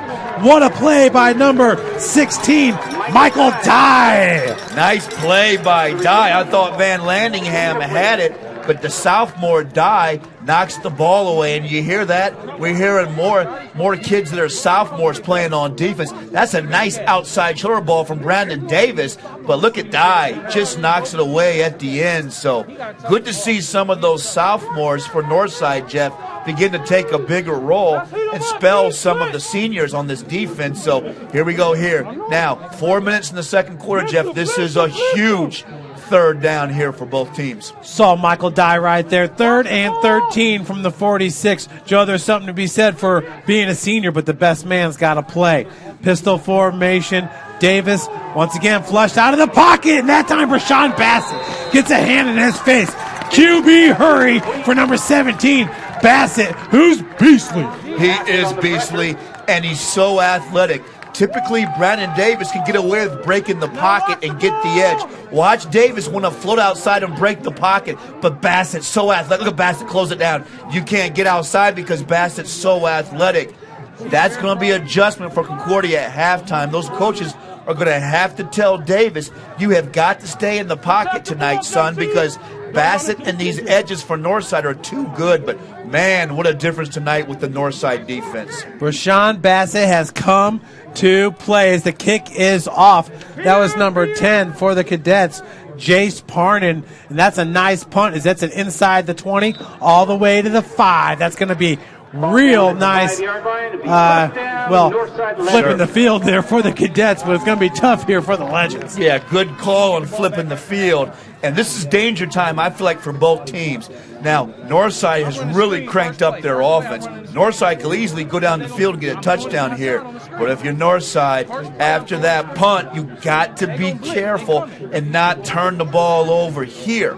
Concordia leads the conference in interceptions, so Deuce has got to be careful here. So it's going to be interesting to see the cat and mouse and how this drive plays out, because this is a big drive before halftime. Concordia does lead the conference in interceptions. It's 1st and 10 from the 5. They're going to give it to Hassan Lambert, and once again, they're putting some pressure in on this offensive line and making the tackle there once again for the Cadets is number 16, Cooper Harris. Yeah, they're awesome at linebacker, I tell you. Harris makes the tackle, but Gagline and Hudson are so active out there too. And man, is Concordia disciplined on defense. So this is where you got to trust your quarterback, and he has to plant that back leg and maybe throw a hook or a post. I like the hook maybe to the outside, but you got to be careful. 2nd and 10 after the no gain from the 5-yard line. Lambert once again takes the feed. This time just breaks the line of scrimmage. Harris once again in on the stop. And Northside's being careful. Now Deuce goes down to Coach Brevard. You know what he's saying right now? Just trust me to throw it out of here. And Coach Brevard's like, oh, man. And Coach Johnson, do I gamble with him? I think you have to here. He's the best passer I've ever seen in this area. Let him plant the backside leg. Maybe you get Johnson or Turner on a hook and see what you can do. And they got a bunch formation. No wide receivers out wide as Taylor's going to take it out of the shotgun, rolling to his right, looking downfield, got a man wide open, and that's Adrian Sewell for the first down. That's a great play call. It reminds me of the old Washington Redskins when they used to run the bunch formation, but that's a great play call. Sewell comes off the back end, Jeff, on the drag route, and Taylor is just patient to find him. Watch this in the Traction AP replay. Watch Sewell come back across the field. Watch Taylor. Patience and delivers a strike. That is just great offensive football. That bunch formation brings the defense in, and once they got those wide receivers out, those guys were scrambling a little bit. That throw just behind Jordan Turner. Yeah, and that play is there. Deuce got to be a little bit quicker getting that ball off. Now, Deuce put it behind him because he was being careful not to throw the pick. But I think if Deuce can come off on that play and come back to the wide side on the slot, he's got the seam all night. So that's something Northside will probably come back to. But, man, are we seeing some good football tonight. 2nd and 10 from the 22, inside 3 minutes to play. Yeah, and that's going to be a false start on Pippet Board, looks like that time, and he's got to really stay set on that because, man, you don't want to give up those penalties and get behind the sticks. You're already 2nd and 10. Now you're 2nd and 15, and it puts the stress on your quarterback to have to make the perfect throw. Now, you got the best passer that we've seen, but, man, it's tough to continually, Jeff, to thread that needle every single time. 2nd and 15 now for the Legends after the false start. They got 2 wide receivers up top and 2 on the bottom of your screen. In motion is Sewell, and they're going to fake on the handoff. And it's screen. That's Hassan Lambert. Breaks 2 tackles, and Lambert's off down the far sideline.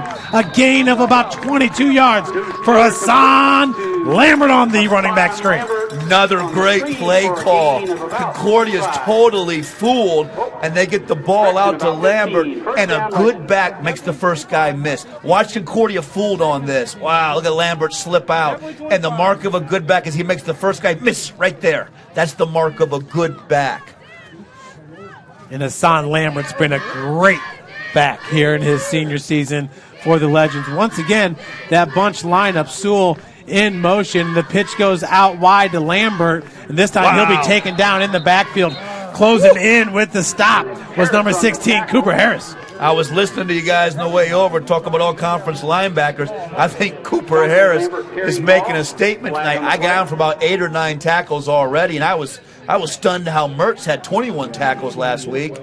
And I saw, was it Miller had 15 tackles? I mean, there's been some fantastic linebacking performances, but yeah, it's a big holding call too on that. So, man, that could be a drive killer, Jeff. That's going to really put Northside in the hole. Yeah, Cooper Harris is having a big game, no doubt about it. Yeah, Hunter Mertz was the first to reach 20 tackles in a game. Wow. I was thinking to myself there in the first quarter, is Cooper Harris going to be the next? Could be, man. He's already on his way. I think he's almost halfway there. But how a performance out of Mertz last week. I watched the tape on that. He was just awesome. And I know, Mertz may not be a D1 kid, but I'm telling you, Mertz could be moved to strong safety. Mertz is a phenomenal athlete. I would love to see Mertz put about another 10 pounds on that frame on the next level and play strong safety because he is strong enough to play the run game, and he also can cover it. So I think he would be a great strong safety. But, man, has this football been great. And you said it, my friend. We didn't even know if we were going to have football this year. I think of all the seasons in high school football, I think this is the one I've most enjoyed. You know, watching a kid like Ormsby, that is the greatest high school quarterback season of a kid who didn't play the position the year before. I mean, I played 3 years at that position, never did anything like that. You know, you've had that. How about Brandon Lytle? With your program, the all-time leading passer, passed a great quarterback in Kevin Mers. And Kevin Mers was a winner. Kevin Mers had the footwork. He could throw the ball. He could run. He was a great Dwenger quarterback. But congratulations to Brandon Lytle becoming the all-time passer in Bishop Dwenger history. Evan Ormsby with 21 tackles the last 4 games, or 21 touchdowns last 4 games. And a nice pass that's picked right out of the air by number 12, Rodney Woods. And it almost seems unbelievable. 21 touchdown passes in the last 4 games. It's hard to even say because it's just been unbelievable. He had 10 picks in the first 2 games with no touchdown passes, my friend. Hurry up offense here for Northside as it's going to be second down and about 14 for the Legends. Swing pass goes out to Hassan Lambert, and a nice job coming up to make the tackle by number 20 for the Cadets, and that is Max Gleave. Yeah, nice job by Gleave to get up there and make that play. I thought maybe Northside would get something with Lambert, but watch how he fills Gleave on this tackle. Look at this. Nice. Out of his quarterback position, boom, pads down, make the tackle. A lot of time out there, people give the corners a hard time if they get run over. I don't care about that. If I'm a defensive coordinator, just get the back on the ground, and Gleave does it that time. So we got 2 in the backfield. Jordan Turner joining Hassan Lambert. Now Turner's going to go in motion, and we got another timeout going to be taken here by the Legends. We're going to take one, too. We'll be right back with more Indiana High School football after this quick break.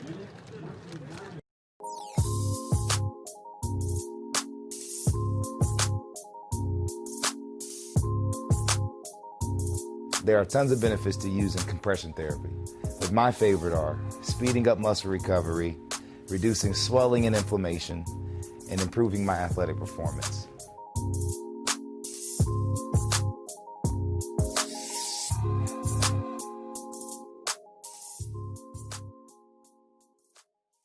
Is they're stunned. 1:29 remaining here in the second quarter. And Joe, this Concordia defense is starting to get this offense figured out a bit. Excuse me, my friend, but what I was saying was Concordia's starting to stunt and pinch down a little bit with their great backers, and they're taking away those huge holes for Lambert. So what that's going to do is going to make Deuce Taylor have to put the football in the air more. So let's see here. I think this is a good time out here for Northside. This is a huge play on 3rd and 12. I like the idea. Let's get organized. Let's figure out what the best play to run this situation is. So don't be surprised if Northside, if Deuce lets one rip down the field on this play here, Jeff. Concordia getting some good play out of number 34, the sophomore linebacker, Tyler Moore. 3rd and 12 from the 42-yard line. Taylor, and he's got his man, it's Hassan Lambert once again on the screen, makes 2 men miss. Lambert going to be pushed out at the 50-yard line. That's a gain of about 8 yards. That's a great effort by Lambert. I like the play call, but what an effort by Lambert. I didn't think there was anything was going to come out of that. Lambert just shows you the toughness to get those yards. Watch Lambert right here. Concordia has him. Make the tackle there. Boom, steps out of that. Look at that. Runs through that tackle. Now you got a 4th down and makeable, and this is a huge play in the first half, Jeff. If Northside can get this, they got a chance to really put some hurt on Concordia. Bunch formation. Joe, who throws more screen passes than the Legends? Woods in motion. The pitch goes to Hassan Lambert. Woods with the lead block, and he'll be tackled right at the line of scrimmage. A great job there, once again, by number 16, Cooper Harris. Cooper Harris runs it down. Looked like Tyler Moore got out there. I mean, they had everybody on that play, and I thought Lambert would be able to plant the outside leg. Watch this. I thought Lambert was going to cut right there, but look at the chase by Concordia. Excellent defense. That's why they're number 1 in the conference in points allowed, and that's a huge stop. And on that gamble, Jeff, now you got Concordia, you got the ball at the 50-yard line, so maybe a chance for some points before the half for Concordia. Xavier Sheehan with the tackle there for the Cadets. Strong play. Trips on the bottom of your screen for Brandon Davis. Davis looking up top to, and he's got a man, and that's going to be a tiptoe sideline drop by number 17, Robert Johnson. Yeah, I thought Johnson had it. And really, the adjustment for Concordia, Davis is going to have to stay in the pocket because Northside's just too athletic at the defensive ends. But better play on the back end for Northside. Obviously, that's a drop there. But Northside looks so much better right now, Jeff, than what they did last week. Nothing is open so far for Brandon Davis. The only receiver to have any success in this game has been Scotty Van Landingham, and he's on the bottom of your screen. Cam Johnson in the slot. Davis out of the pistol alignment with Drew right behind him. Wide receiver screen. Goes to Landingham. Splits the tackle, and he'll be drugged down all the way to the 30-yard line. That's a huge gain of 20 yards. That's a great call by Concordia. And Van Landingham makes the split. Watch Brisson Bassett backside, grab his jersey and run this play down, or it's a touchdown, my friend. We're hurrying up to the line of scrimmage here with 57 seconds remaining. Pistol alignment, that's Drew right behind Davis as Davis rolls to his right, and he's got a man, that's Cam Johnson. He just got tied up there with number 9 down there in the backfield, Trevon Redmond. But, Joe, let's take a look at the previous play. Yeah, watch how he splits Van Landingham, splits the pack. Watch this, but watch Bassett run down, Jeff. Look at that right there. Oh, that saves a touchdown right there. I thought Van Landingham was gone, and Bassett runs him down, and then Redmond makes a pretty good defensive play on the next play, but Brandon Davis, with a guy who's that athletic with Johnson, you got to put that ball out there in the end zone and let Cam Johnson go get it. So, man, huge couple of plays here to finish off the half. And up in the inside slot there, Luke Speckert as Davis once again looking downfield, looking for Speckert, and that goes right through the hands of Arion Carter. And Arion's got to make that interception. That's great coverage by Arion. Arion's 6'2", 180. Arion's a big-time prospect. I think he'll probably play for one of the MAC schools last week. But, man, Arion, he had a shot at that play, Jeff, and he's got to make that interception. Davis let it fly, and Arion did the tough part. He covered the wide receiver, but, boy, you got to pull that one in. They're going to tease him tomorrow because that one hit him right in the helmet. Arion McCarter with 1 INT and 1 fumble recovery on the season. That'll bring up 3rd and 10 from the 31-yard line for Brandon Davis and the Cadets with the spread formation. Johnson in motion on the jet sweep, takes the pitch, and he'll be struck out. And a nice play. Is that Hassan Lambert bringing him down to the turf? That's Hassan Lambert who has contained. Beautiful play by Lambert. And I tell you what, fantastic job on the contain, Jeff. Lambert gets in the last play, fights off the block, and keeps contained. Watch this on the Traction AP replay. Look at Lambert fight off the block. Beautiful. I see you, Hassan Lambert. Beats the block, wins at the point of attack, and Northside wins on that play. And now with 30 seconds left, it creates a huge 4th down. And if Northside can get a stop on their back end, they can get into halftime giving up no points. But, man, it's amazing how teams can play from one week to the next. Last week, that defense had so many holes in it. This week for Northside, that defense looks great. It's like Northrop. Snyder rolls Northrop 44-0, and Northrop is just resilient, shakes it off, and comes back and gets a big win, and they're 4-4 now. So, man, I tell you, these kids are great high school football players, and they're so resilient, Jeff. It's been a fun year in the Summit Athletic Conference. Bishop Dwenger and Homestead with 7-1 records. Carroll at 6-2. We got a log jam there at 4th place. Concordia, Northrop, and Snyder all 4-4 records. Bishop Luers at 3-5, along with Northside and Southside and Wayne with 1-7 records. A good year here for the SAC. 4th and 14 with 30 seconds remaining. Davis with Drew right behind him, trips on the bottom of his screen. He's looking for Cam Johnson. He's going to go the other direction. And that's Robert Johnson. And is that a catch? Oh, that was close. He caught it on the back shoulder. That was close. Woo! Northside's lucky. That's a heck of a play by Johnson, but I think he was just out of bounds, Jeff. Have to take a look at your Traction AP replay on that. I mean, we're on the far side here, but that was close. Was that number 11, Braden Payne? Or That's what? Braden Payne running that route. Look at that, Jeff. Woo, that looked pretty close, my friend.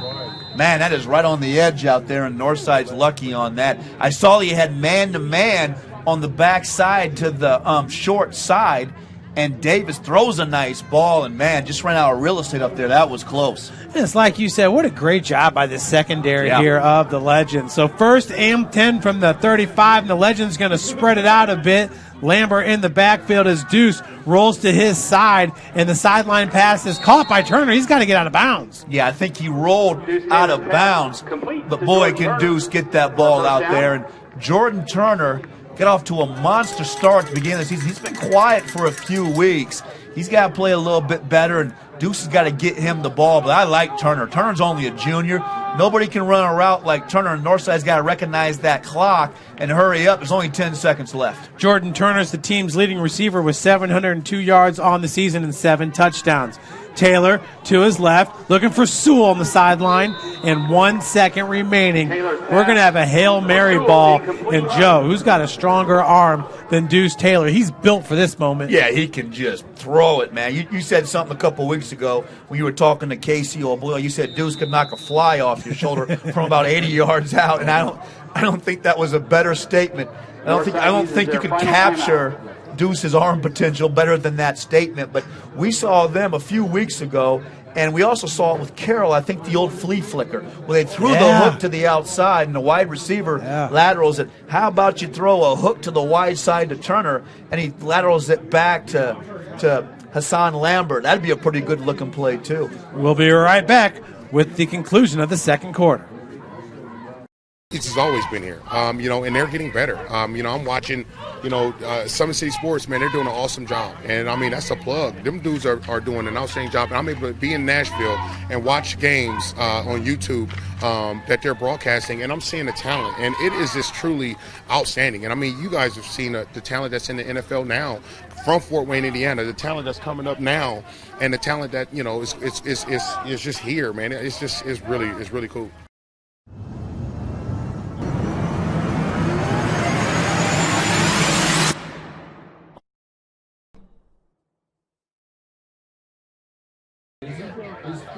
Welcome back, everybody. Just 1 second remains for Deuce Taylor and the Legends trying to add to that 7-0 lead here in the second quarter. Taylor needs some time here to fling this ball down the field. They're looking for a little hook and ladder, and now he's going to air it out. Jordan Turner, and that'll go right through his hands there at about the 2-yard line, so just a little bit short, but that will do it. And what a great first half we've had, Joe. A great first half. I tell you, Deuce shows you his arm strength there, but if I'm Coach Brevard, I couldn't be any happier with my defense. That's the best half of football that Northside's played this year with their defense. Well, everybody, we're going to take a quick break here for halftime, and we'll be back for some analysis after this quick break. You're watching Indiana High School football here on Summit City Sports. Sure, we have to do this. A bit of a hill. His mother said, if you're coming to school, you got to bring your sister because they have to go and work in the fields. So this kid carries his 1-year-old sister everywhere. A lot of those kids don't eat in the morning. A lot of those kids, the only place they do eat is at that school. I thought going up that mountain, Mary's meals can reach everywhere that there's a hungry child. Do you see what happens after a simple meal? It just came to life. Love reaches everywhere.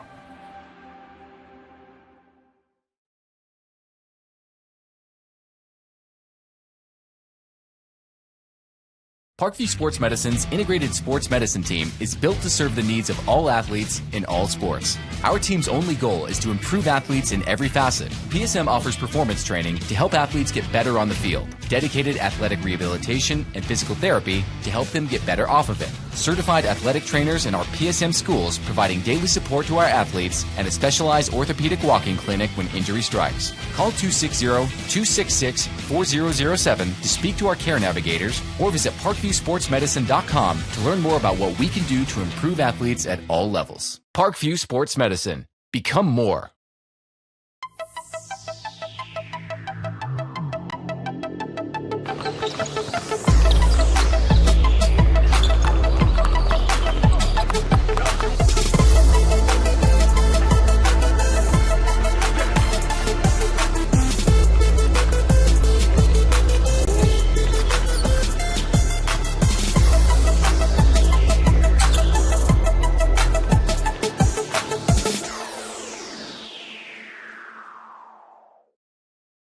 Welcome to the Summit City, home to the 260's dedicated high school athletes and fans. Each victory and celebration captured by our cameras. Treasure the highlights from the Summit Athletic Conference this season, or complete games live or on demand. After all, nobody's more proud to call Fort Wayne home than SummitCitySports.com. Joint pain, sprains, strains, or a possible broken bone? Make the Parkview Ortho Express walk-in clinic your first stop when you have an orthopedic or sports injury. Parkview Ortho Express, located at the Sport One Parkview Fieldhouse, gives you access to quick care and orthopedic physicians when you need it most.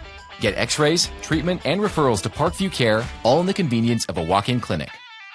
Call 260-266-4007 for more information. I was once a Southside kid who was led on a journey by high school football.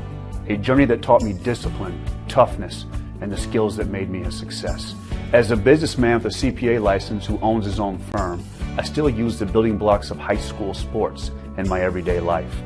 Someday sports will end no matter what level you reach, but you will be left with the skills to compete in the next game, the game of life.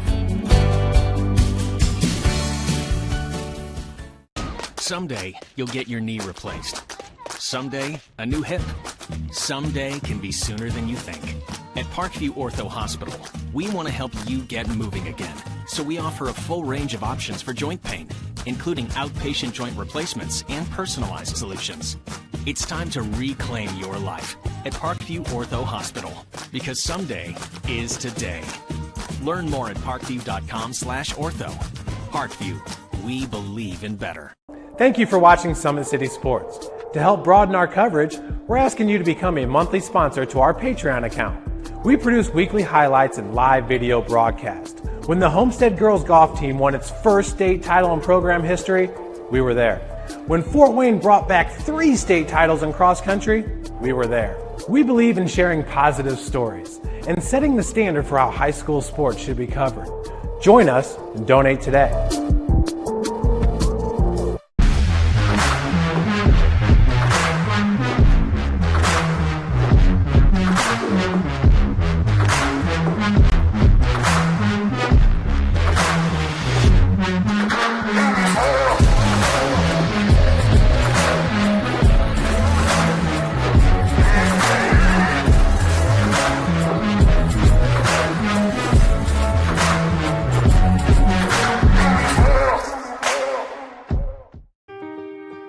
This is an invitation to join a movement propelled by people who care and members who have a share in the place they bank. Good morning, Sam. So when you have the chance to get your first home loan, you know an expert will guide you every step of the way. Or when it's time to buy your new car, you'll be treated like more than just a credit score. Good news, ProFed can get you that payment. This is an invitation to a place where simply belonging can help enrich your whole community. ProFed Credit Union. You're invited. Welcome back, everybody. Where Northside leads at 7-0 over the Concordia Cadets. These two schools are separated by about 2 miles here in central Fort Wayne. And wow, we saw some good defense there in that first half, especially from the legends who have held Concordia scoreless. Yeah, that defense for Northside was awesome. Saw a lot of different guys rotating in. I thought Brashawn Bassett was awesome at the defensive end position, but Northside was better on the back end, Jeff, and Concordia just couldn't really get the ball down the field. On the other end, Concordia's defense was awesome, a.k.a. Cooper Harris. I think he had 10 tackles in the first half. He was a stud, but just a great high school football game. The difference so far has been that Northside defense and the big running by Hashawn Lambert. So I think it's the best half that Northside has played defensively, or maybe the best half as a team balance-wise. So great half of football here and across the area, Jeff. Snyder 14, Bishop Lures 6. So Lures is starting to get healthy. You and Casey talked an awful lot about Lures. It's starting to get some pieces back. So that's a good game over at Spoller. And I think Snyder's starting to wake up. Ison Robinson has really come on. I loved that fake punt last week when Robinson got that snapped and took off. So Snyder's starting to open up a little bit. Guys are playing better for Snyder, and they could be dangerous in the playoffs. How about your Saints? 21-0 over Northrop. We kind of wondered tonight how Northrop would play with all that momentum and that big win last week, and Northrop came in with a power rushing attack, but who stops the run game better than Bishop Dwenger? Nobody does. So 21-0 Dwenger there. Homestead in kind of a sloppy performance. 17-0 over Southside. Again, they do not have their offensive line. They're playing with the JV line, but that defense has been awesome, and Austin Keyser blocked another kick on special teams for Homestead. So Homestead's rolling at South 17-0. Carroll 35 over Wayne 12 so far, and we kind of felt like that game would be more competitive. But I tell you what, I think that win last week for Carroll, that was one of those games where you have the hangover. You have the big loss to Homestead. You come in against Concordia. Concordia is so tough. And I think Carroll found themselves in the second half. And dare I say it, don't slap me, I think Carroll might have found a little bit of a running game too. And that's what Carroll needs. But Carroll has the big game in the first round of the playoffs against Warsaw, a Warsaw team that lost last week to Northwood. So it's going to be interesting to see that playoff matchup. Another big game in the state a lot of people are interested in. Number 1 6A Center Grove is up 10-0 on Cathedral. Cathedral's number 1 in 5A, and let me tell you, Cathedral has rolled through the Cincinnati high school football teams, and that just doesn't happen. And I was looking through. I think Indiana, we're like 10-2 against those Cincinnati high school and football this year. And I tell you what, man, that would have never happened 20, 25 years ago. So that's a big game tonight in the state. Number 1 in 6A against number 1 in 5A. Center Grove so far 10-0. Here's a shocker for you, and it shocked me. Columbia City 21, Norwell 7. That's a shocker. That's a shocker because I've seen Norwell's tape. Norwell gave Leo all kinds of fits. Norwell is huge on defense, and I love Greg Bolt for Columbia City, but wow, that would be a huge win for Coach Fox out there to get that win. So Columbia City's off to a good start. Speaking of Leo 28, DeKalb nothing, so Leo just continues on.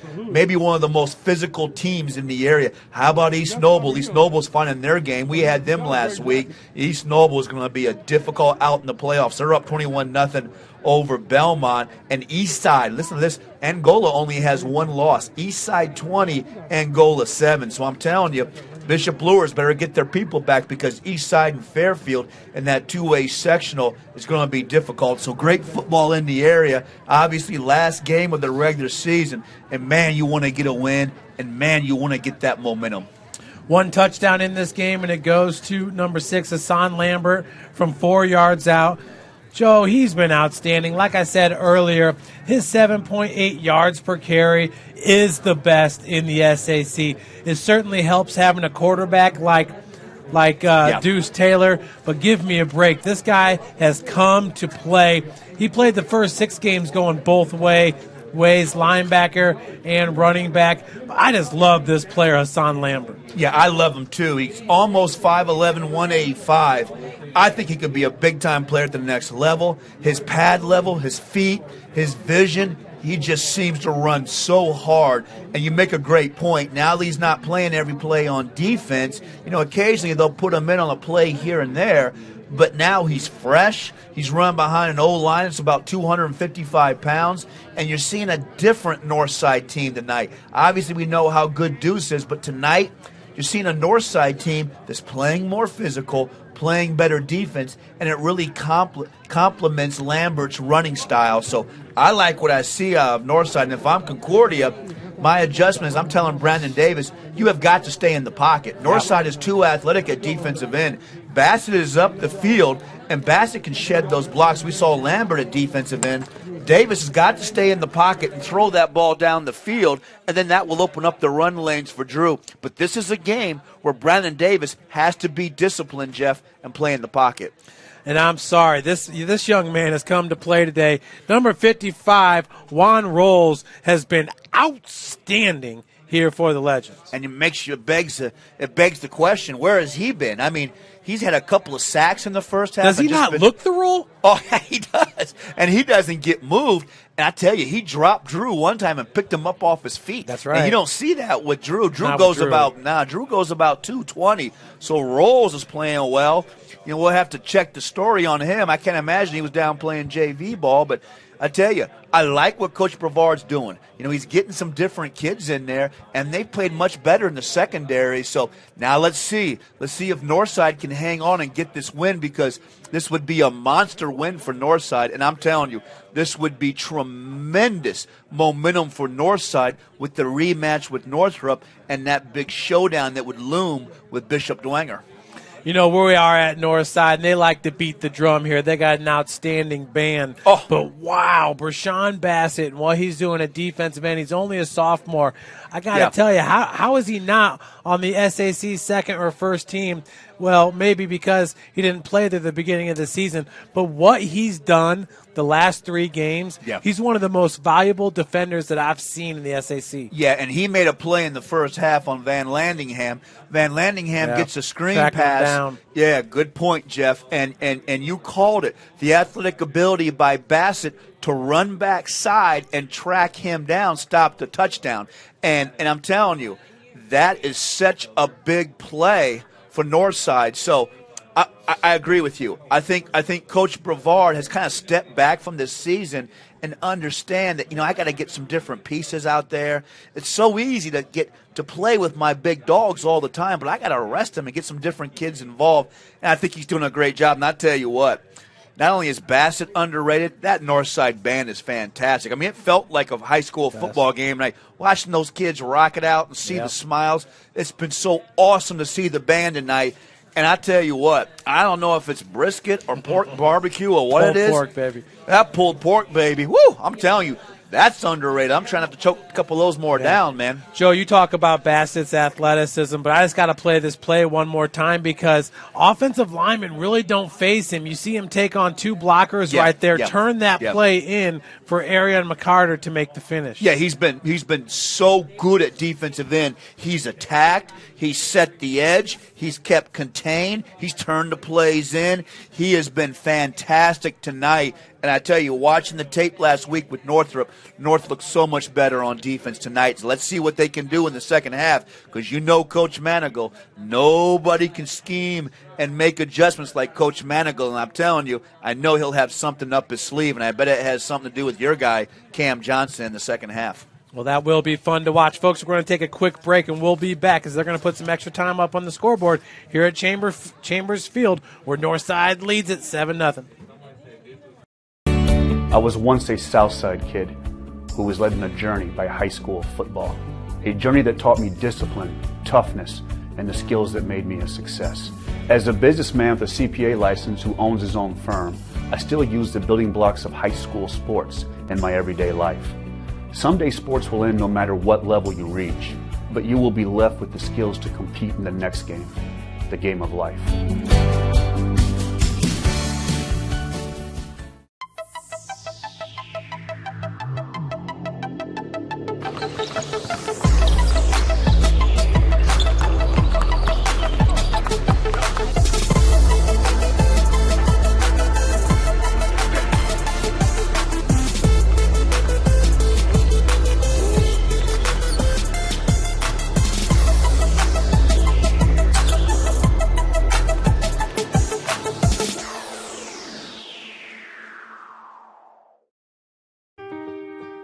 This is an invitation to join a movement propelled by people who care and members who have a share in the place they bank.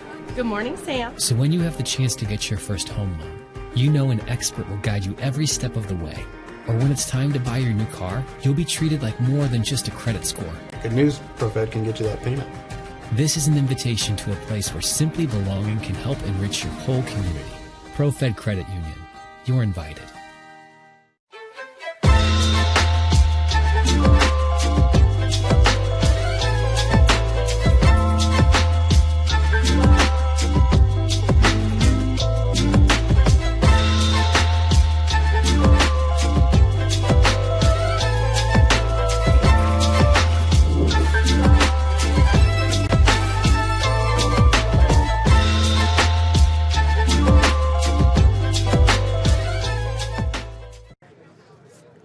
Welcome back, everybody. Today's broadcast is brought to you by SummitCitySports.com. Follow us on Twitter at 260sports, like our Facebook page, Summit City Sports, and be sure to subscribe to our YouTube channel. Kelly Automotive Group is Indiana's #1 automotive group with over 1,000 new vehicles and 500 pre-owned vehicles to choose from. Please visit drivekelly.com. Simple, transparent, reliable. Tom Steele Tire has been servicing the Fort Wayne area for over 40 years. They will help you find the perfect tire for your vehicle and other auto repair services like brakes, wheel alignments, engine diagnostics, and more at Tom Steele Tire. Big Eye Fish has been around the Northeast Indiana area for generations. Like their Facebook pages for updated promotions. Enjoy the best fish in Fort Wayne in a family-friendly environment at Big Eye Fish.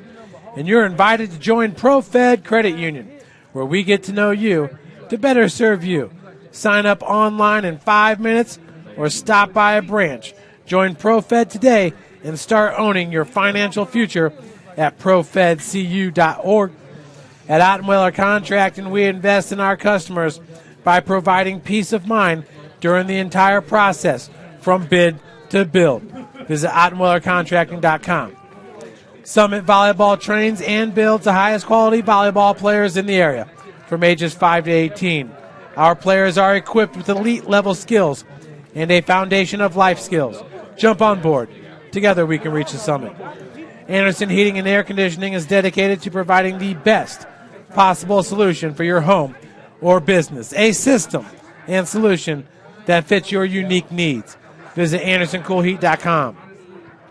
Ellis Teca Mexican Restaurant has been a Fort Wayne favorite since 1973, right here on State Boulevard by Northside High School. Ellis Teca Mexican recipes are sure to tantalize your taste buds. Visit EllisTecaRestaurant.com. iChiro specializes in whole body chirotherapy, body sculpting, chirofacials, infrared sauna, and compression therapy services.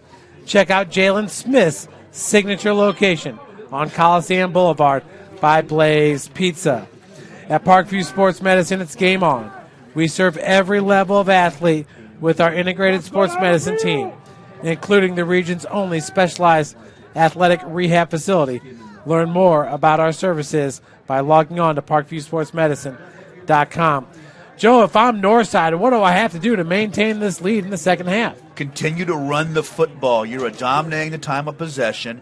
You're really putting your will on this Concordia defense. Continue to run the football with Lambert and then attack with Deuce when you have the seams and the plays open up for you. Defensively, keep your discipline, the defensive backfield. I think if Northside can keep their discipline, because I think Concordia is going to throw the ball down the field more here in the second half. So win in the defensive backfield, no big penalties, and continue to grind it out with Lambert. And I think that's the recipe for Northside. If I'm Concordia, how do I get on the board? If I'm Concordia, Davis has to stay in the pocket, and I throw the ball down the field and get Cam Johnson involved in this football game. So that onside kick is not going to make it. That's going to be recovered by Rodney Woods. So a good job there. Coach Brevard, he kind of knew that Manigal had something up his sleeve because he had a wide receiver there on the front line. That's a great call on your part, because Manigal's tricky.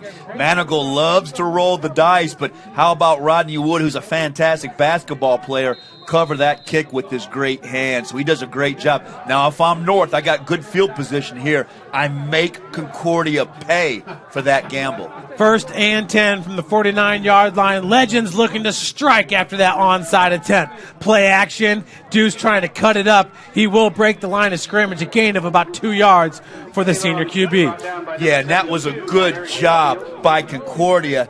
That's Larry Schoenfeld that gets out there and makes that tackle. And, boy, Deuce got tucked that football away. Watch the discipline of Concordia.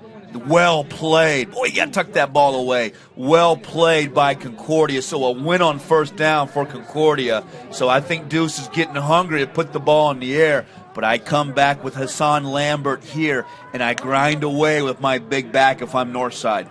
And that was a great job there by the sophomore linebacker with the contain there, James Rusher.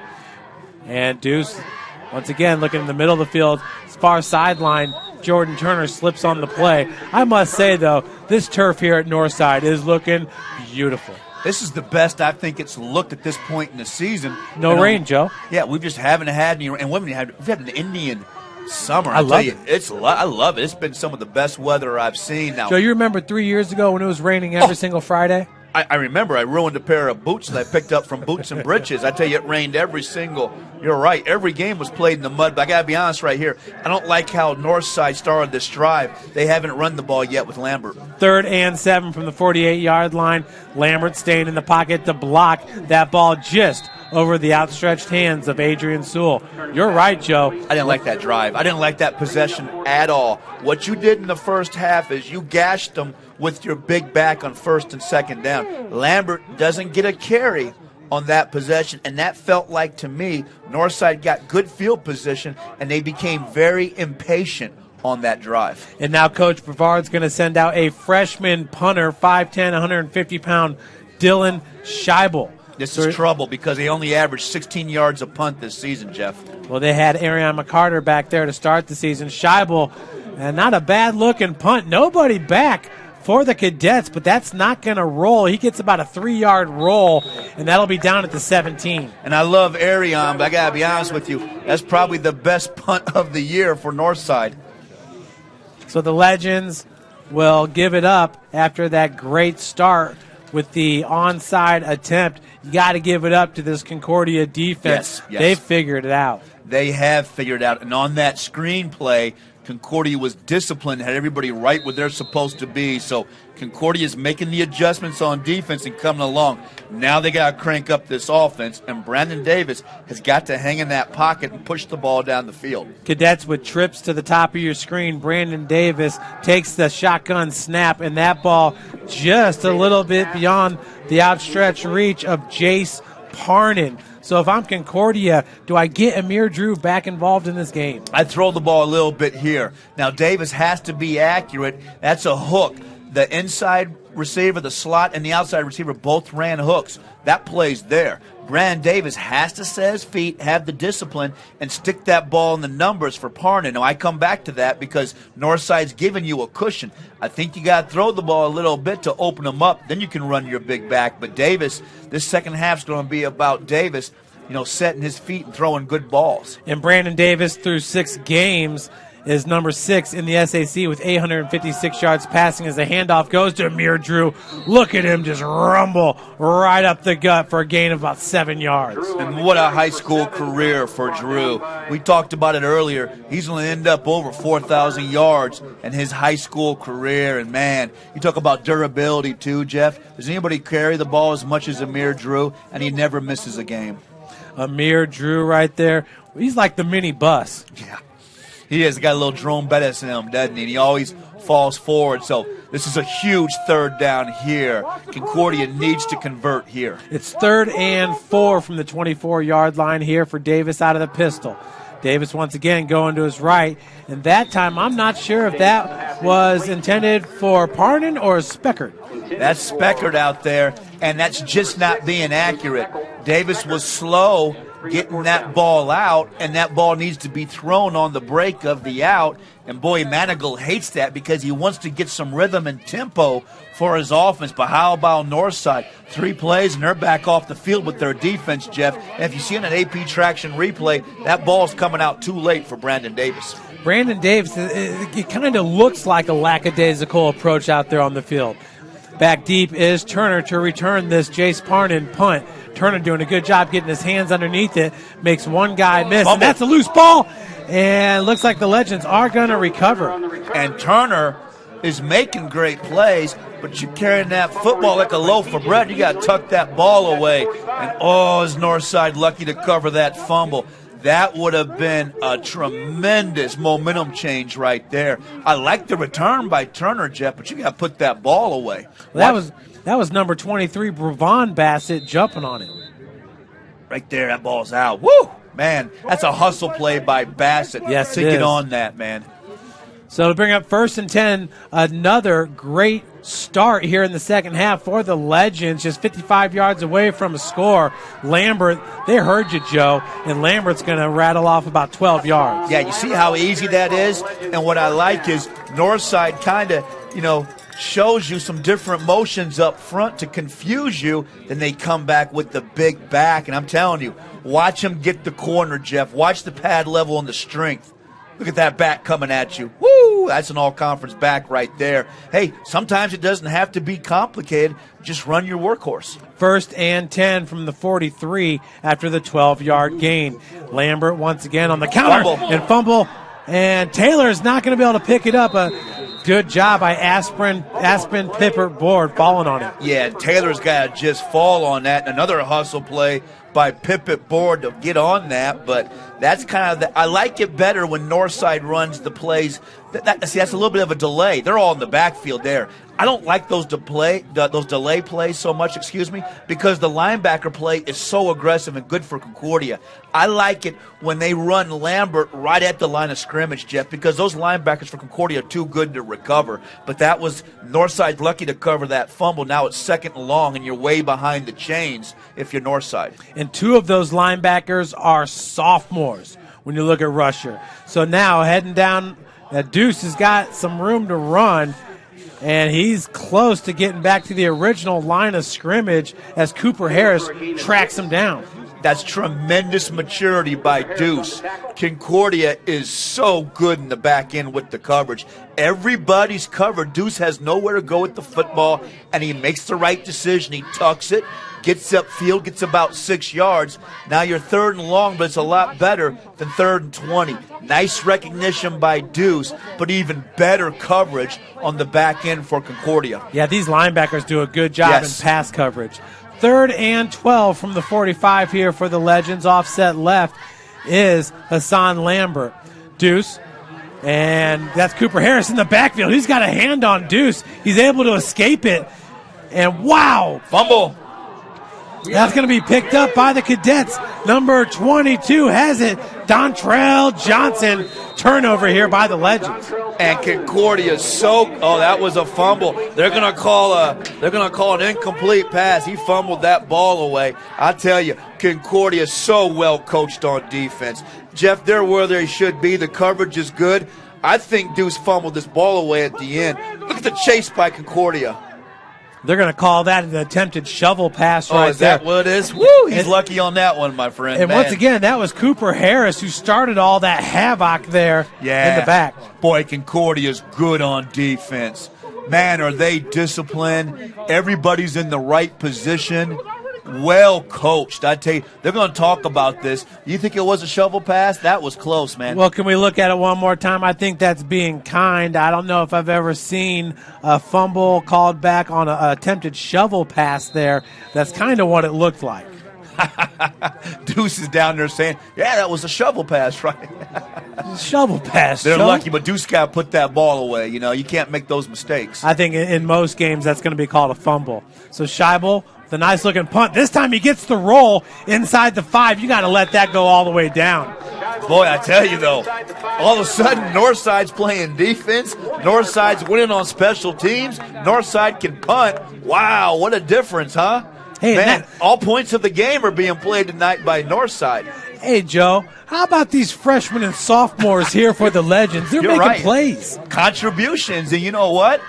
Looks better. I mean, you're seeing a team that can run the football, playing good D, and Northside's actually winning on special teams. And I'm telling you, boy, they'll be a tough out in the playoffs if they can play like this. So great punt. Now let's see what North can do with that defense. And Concordia's got to get it cranked up. Now you got to be careful here. You probably got to run your big back Drew. But Concordia's got to get it cranked up on offense. They got too many good players to be this lethargic on offense. 1st and 10 from the 5-yard line. Big man in the backfield as Amir Drew's going to follow his lead blocker. Not much going on there. I'm telling you what, this Juan Rolls is making a big difference here for this Northside defense. I don't know if Demarius Cowan has the game that he had last week with Rolls playing like this. Rolls is dominating out there, and we come out here and we love Desmond McKenzie, but Desmond McKenzie gets double-teamed every play. He's got some help now with Rolls, and Northside's got a couple of defensive tackles now. And you know what? I like Northside so much better when they play the 4-3 instead of the 3-4. That's a great adjustment to have 2 quick defensive ends and 2 big tackles. Yeah, the other defensive end being number 30, Brill Hill. So, once again, nowhere to go for Amir Drew. That time it was Desmond McKenzie. I see you, big boy Desmond. Desmond's fantastic. And imagine playing a high school football game where every play that you're in, you're double teamed. That's Desmond McKenzie's life as a defensive tackle for Northside. And Desmond's a great kid, plays hard. And the other thing I like about Northside is now they can rotate Lambert and Pippert Board back in. They got a blow. Now they got their rushers in, and that's effective. Now, if you're Brandon Davis, you got to be super accurate and careful down here on this play. So it's 3rd and 8 from the 7. We're at 6:30 and counting here in the third quarter. Davis here on the in pattern, and that's once again good defense as Northside had 2 defenders there, number 23, TJ Easley, along with number 16, Michael Dye. And Van Lanningham was open, and Davis was late with the football. It was a slant, and Van Lanningham goes 6'2", 180. He's open on that. Davis got to let that go. That ball's late, Jeff. You see that? It's too late. He's got to let that ball go and get it out there because Van Lanningham's going to make that catch and get you a first down. So I tell you what, it begins to feel like danger time now for Concordia. So out of their own end zone, the punt is off by Parnan. That's going to be fielded at the 44 by Jordan Turner. And he's got room to run all the way down to the 26-yard line. Fearless Jordan Turner makes the catch on that punt. I can't stress enough when a guy can come up and field a punt, the difference it makes in field position. And Turner gets a big play on special teams. And, man, does Northside look better on special teams tonight. I mean, those first couple games of the year, they were non-existent in special teams. Nice job by Jordan Turner. Danger time for Concordia. I run my big back here and see if I can put one in the end zone if I'm Northside. 1st and 10 here from the 27. Handoff goes to Lambert, and he's stuck right away. That might be a gain of about 2 yards. Now what Northside could do is they could run the same play, but fake it to Lambert and have a slot run a seam route, and it's going to be wide open because Concordia, when Lambert's in the game, they're selling out to stop the run. You can't hardly blame them because Lambert's such a good runner, but this is a really key possession here in this football game. 2nd and 7 after the 3-yard gain. In motion is Sewell. Taylor takes the hike and gets it over to Turner. Turner does a good job of staying in bounds, but he'll be brought down at about the 17. That's a pretty good-looking play because Lambert just draws so much attention. And, man, Turner's had a big season, too, as a junior, hadn't he? Makes that catch and makes a nice move to get up field. And sometimes we forget how explosive Northside is in the open field. But, man, you're going to have a huge penalty, Jeff. You're going to have a hold on their wide receiver out there. And, man, Turner didn't need it. And that's going to be a devastating penalty. That's going to push them back to 2nd and long. So 10 yards lost on the penalty there. We'll bring up 2nd down in about 15. Marking that off is referee James Payne, who is a Fort Wayne favorite. He is a Fort Wayne favorite. Played his college football in Louisville. That's right. Yep. When I was down at Cincinnati, but James is just a great overall guy. So that's going to bring up 2nd and 15. Taylor has Turner to his left and Lambert to his right. 2 wide receivers up top. And that's number 1, Adrian Sewell, along with 15, Ryan Collins. Ryan Collins does not have a catch in this game. And that one's going to be intercepted. James Rusher with another interception. That's a huge play for the Cadets as Rusher takes it all the way to the 48-yard line. And great recognition by Rusher to step in there and make that play. 49 tackles on the season, 6.5 tackles for loss. And 3 interceptions. He's awesome. Outside linebacker position. And you know what? Deuce never saw him. Watch this. Deuce never saw him. That's great hands, too. And that's a huge turnover and a huge break for Concordia. Wow. Bookmark that, my friend. That could be a game changer.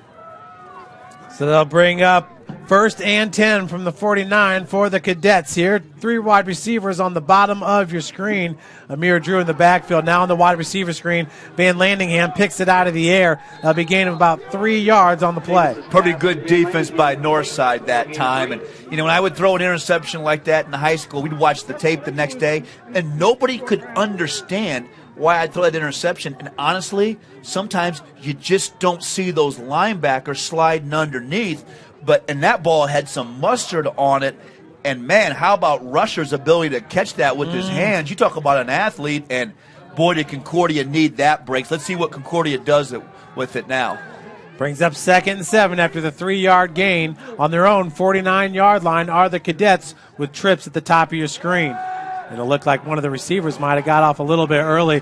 Davis eludes the rush, and they got 3-on-2. What a – I thought that was almost a catch there by number 6. Wow. He had it for a second. Yeah, I thought Specker was going to pull that in. That would have been the catch of the year. That time, Davis shows you the pocket presence to move around, and that's a great throw by Davis. Watch this. Look at Davis step out of trouble and zip that ball down the field. See, that's what Davis gives you. Every once in a while, Davis will blow you away with the play. It is so fantastic, but, that was a close one. If Specker could have pulled that one in, that might have been the catch of the year. So, wow. Now, Northside dodges a bullet in a huge 3rd and 7 for Concordia. In motion here is number 10, Parnan. And on the running back screen, Amir Drew just right through his hands. Joe, as great as Brandon Davis and Amir Drew are and have been throughout their careers, both seem just a little bit off tonight. Yeah, they do. And Drew just doesn't catch a lot of passes out of a running back. 6 catches on the year. Drew gets in there and he runs over you. He's a big back. And that screen was there. And, Manigal had it dialed up. That was a huge play. And Drew just can't pull it in. So what do you do here, Jeff? Do you gamble here if you're Manigal, or do you punt? Well, he's going to go for it because the Cadets need points on the board. And think about it, last 2 possessions for Northside, they had great field position, couldn't come up with points. Davis looking for Van Landingham, finds him out of the cut, and that's going to be a first down. So they knew where the first down marker was, and they got 8 yards. That's a great pass by Davis and timing. And you're going to have a big penalty over here. We'll see what it is. I think it's going to be a personal foul possibly on Northside. So let's see what the call is. That's devastating. Now, if I'm Coach Brevard, I find out who it is, and he comes out of the game and he sits down for a couple of plays. I am extremely upset with that if I'm Coach Brevard. Concordia makes a great play, Jeff, on that. Great hands by Van Landingham out there. But you cannot have those selfish personal foul penalties. That's somebody being mad who got stoned on a block, is mad after the play, and does something dumb. And Lambert's going to go into the game for Bassett, so I'm not sure if that was Bassett there. Yeah, I see him. He's pleading his case. And Bassett's been awesome tonight, but that might be being a sophomore and just, sometimes you get beat on a play and you got to let it go. So now adversity for Northside, how will they handle it? Spread formation, pistol with Amir Drew right behind Brandon Davis. Once again, Parnan in motion. And they're going to find Parnan out in the flats right through his hands, and that was a forward pass incomplete. Yeah, and you're going to make that catch. You're going to have a chop block out there on Concordia. That's going to be a big penalty. And Davis got that ball out there pretty quick, and you're right. At times it feels like Concordia is just a little bit lethargic with the offense, but that's going to be a chop block on Concordia. I think it's the right tackle. You see him right there, drop the end right there, Jeff? That's an illegal chop block, so that's going to be a big penalty. That's going to take the ball back pretty far here, and now Concordia is going to have to play behind the down and distance, and actually that's going to be a 15-yarder. That's a devastating penalty for Concordia on first down. Looks like they're going to call that one on number 72, Larry Schoenfield, for the Cadets. So bring up 1st and 10. No, not 1st and 10. It's going to be 1st and forever, about 25 here. Ball at the 44-yard line. The Cadets have to get to the 19-yard line for a first down. Spread formation here for Brandon Davis. And that's Hassan Lambert now out of the 2-point stance at defensive end. That ball intended for Parnan, and they've got it. Makes one man miss all the way down to the 4-yard line. Jace Parnan with the big-time reception of 40 yards. That's a great job by Parnan. and Davis just sticks it in there. But when you watch the Traction AP replay, watch the angle TJ Easley takes for Northside. He takes a poor angle, and this ball comes out. See Easley right there? It's a poor angle. But how about Parnan on the route? And Davis shows you how accurate he can be. But when they watch the tape tomorrow, Easley's got to take a better angle on that. But a tremendous pass by Brandon Davis. And now a chance for Concordia to run their big back and get some points. So it'll be 1st and goal here from the 5-yard line for the Cadets. They'll hand it off to Amir Drew, and he's stuffed by LaShawn Miller right away in the backfield. Boy, Miller is awesome, too. I don't know how you pick all conference linebackers without Miller being a part of that group. He is fantastic, man. He recognizes that play, and I think what Concordia is probably going to have to do is maybe run some type of play action because Northside seems a lot more stout in the middle than what I've seen them in the past, Jeff. LaShawn Miller at 6 feet, 200 pounds. Boy, does he have great football instincts. Fantastic. I mean, another great linebacker in the area.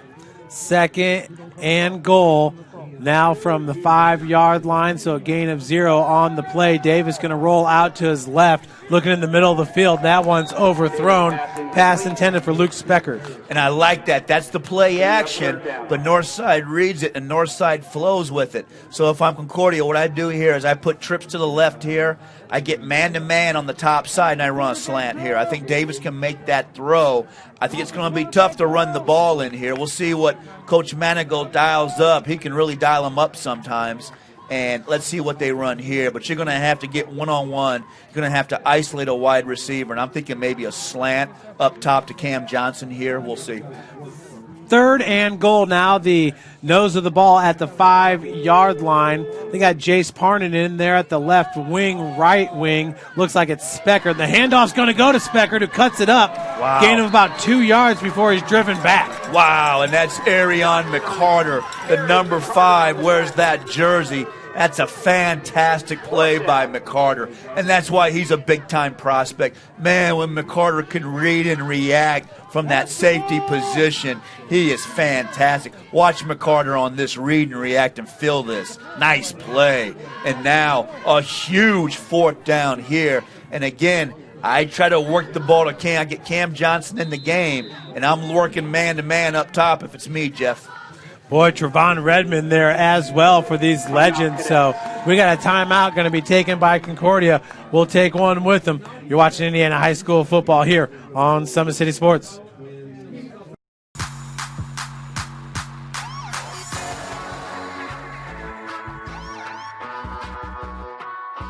I choose to do whole body cryotherapy after practices, games, and training.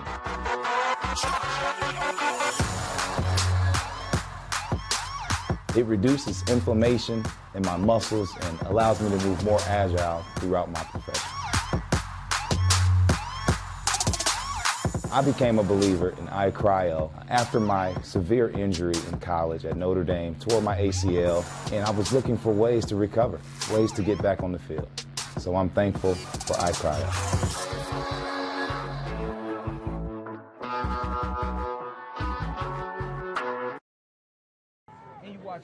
Well, I'll tell you what, Joe, we got 4th and goal here from the 5-yard line. Actually, that was a gain of 1, so it's at the 4-yard line. What do you want to see from Concordia? I would look for Cam Johnson here. I would try to get Cam Johnson one-on-one on one of these north side corners, and I throw the ball to Cam Johnson. And he is manned up right now at the bottom of your screen. We got a flag. Looks like it's going to be, is that offsides on north side? And that is so inexcusable. That's offsides on north side. Lined up offsides. And, man, you can't make that mistake. It's a man in the neutral zone there for the Wow. Legends. Now, if you're Concordia, now you have options. See, now you have to account for Brennan Davis because the ball's down by the goal line. And they got Van Landingham and Cam Johnson on the bottom of your screen there stacked up. So Davis here on 4th and goal. He's going to be flushed out of the pocket, and he's got nowhere to go with it. Great call by Northside. Northside blitzes LaShawn Miller and Austin Chapman, and I don't like what Concordia was doing there.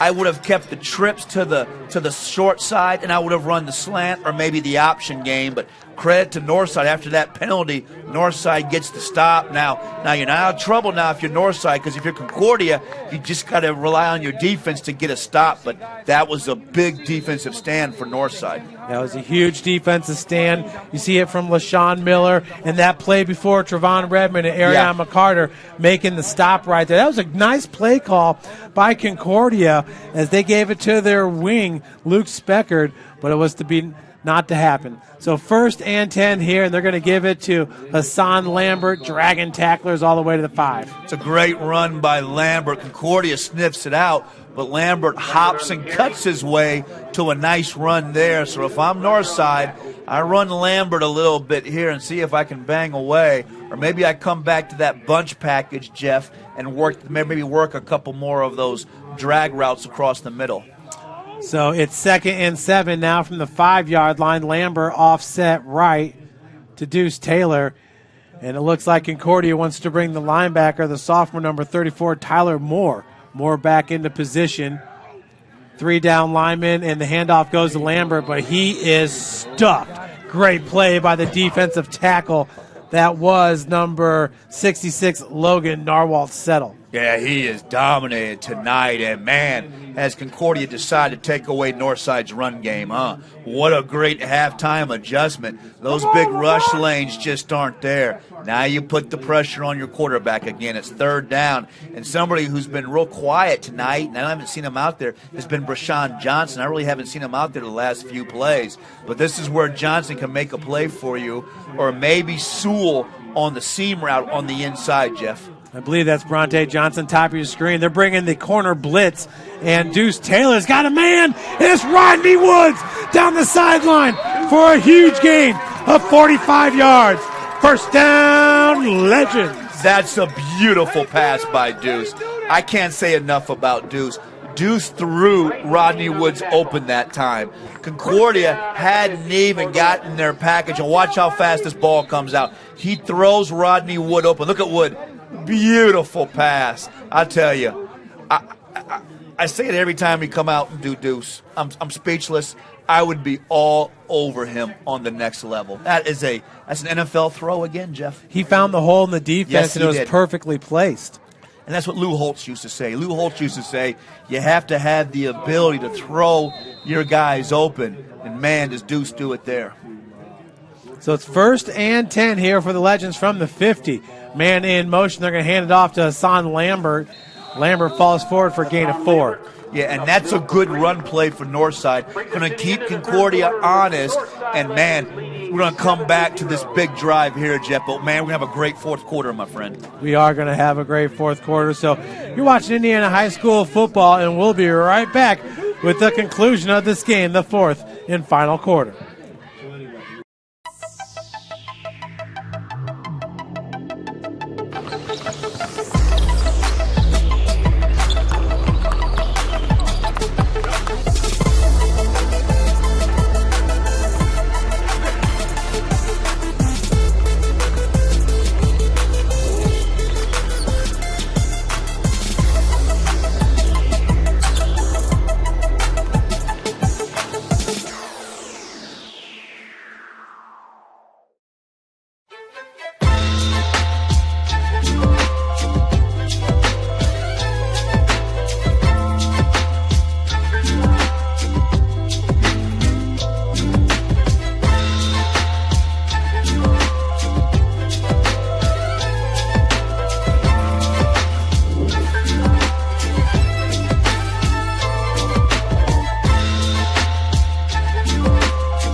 Welcome back, everybody. Northside up 7-0. It was a 4-yard Hassan Lambert touchdown back in the 1st quarter, and we have not had another score since. As Deuce going to go play action out to Jordan Turner, who makes one man miss. Turner gets back to the line of scrimmage and picks up about a gain of 2 before being stopped. Boy, nothing was there, and Turner gives a tremendous effort to get something out of nothing. Great job by Concordia. Is anybody run better to the football than Concordia? Watch the backside run. Watch the backers. There's nothing there. Look at the chase. Look at all the white jerseys coming down to make the play. Great defense by Concordia. Now a huge 3rd and 5, and I tell you, it'd be so tempting to spread them out and run Lambert here. So on 3rd and 5, it's Lambert just offset left. Jordan Turner there in the slot. All the way on the bottom of your screen is Adrian Sewell here for the Legends. No, excuse me, that looks to be... We'll find out. So 11 minutes and counting. We got an offside going to be called here on the offensive line here by North. False start. And those are just the self-inflicted penalties that kill you, and that's been the story this year. Moments of pure dominance against every team this year. Homestead, Dwenger, Snyder, they have dominated at moments in the football game offensively, but those penalties can come back and just bite you at the worst time.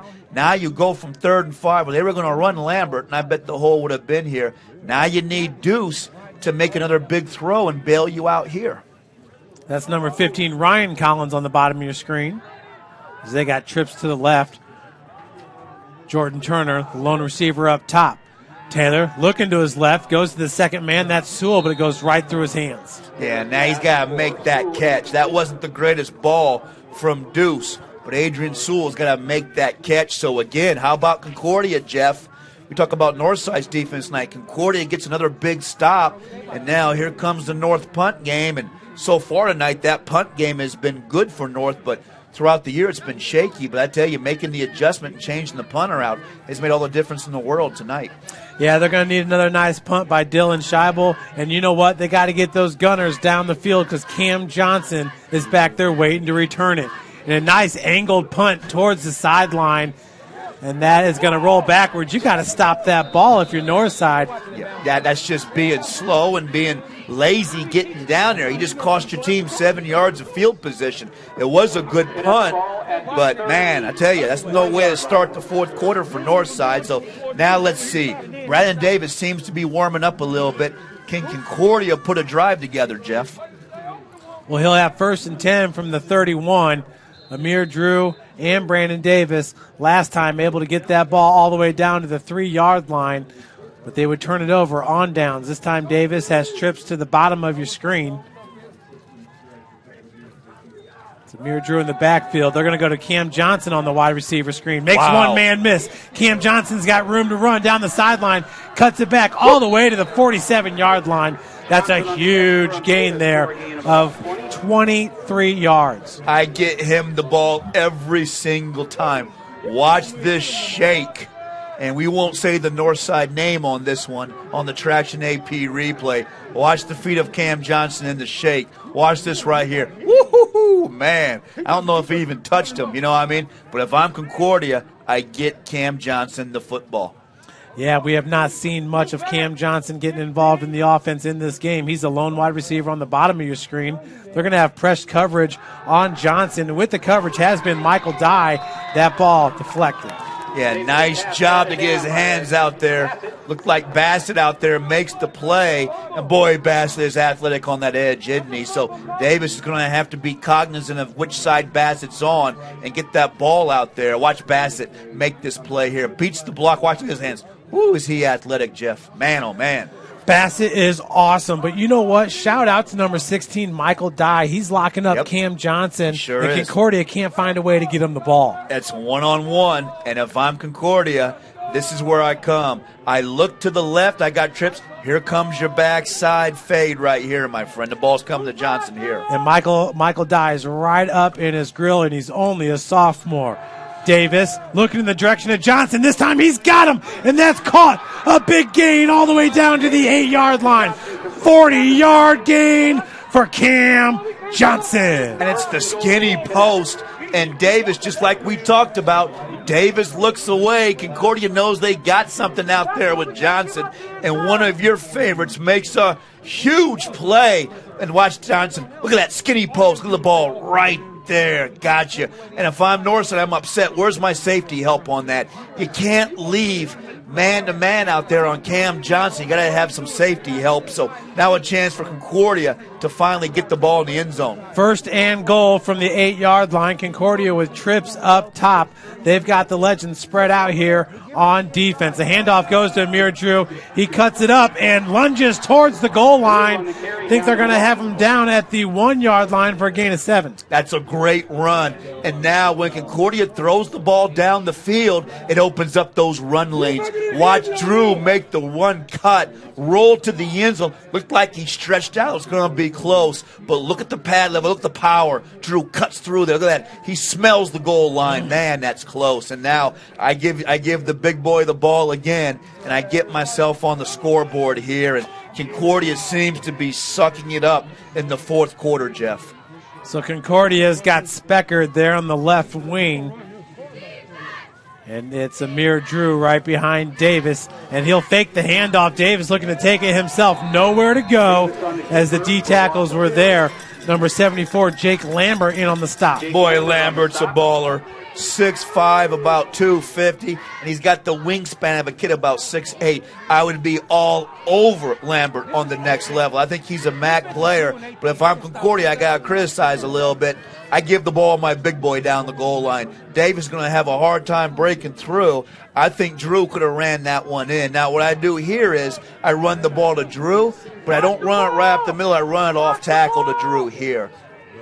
All right, watch this. Now they got man-to-man on the downside with Cam Johnson. Northside better watch Johnson help on that.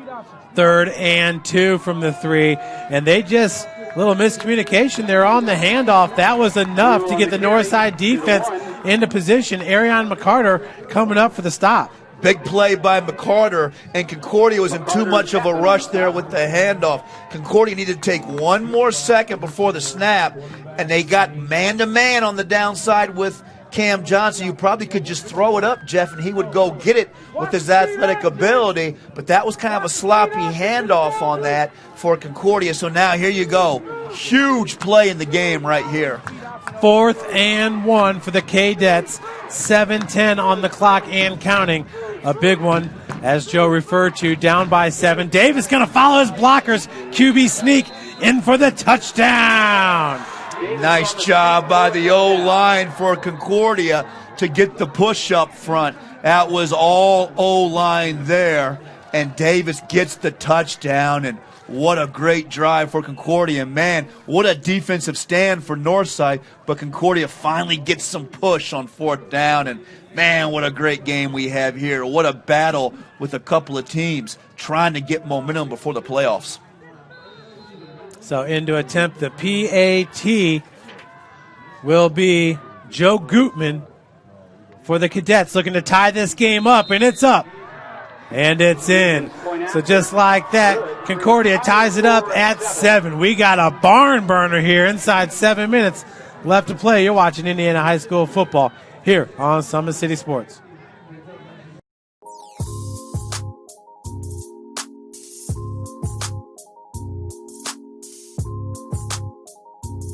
There are tons of benefits to using compression therapy, but my favorite are speeding up muscle recovery, reducing swelling and inflammation, and improving my athletic performance.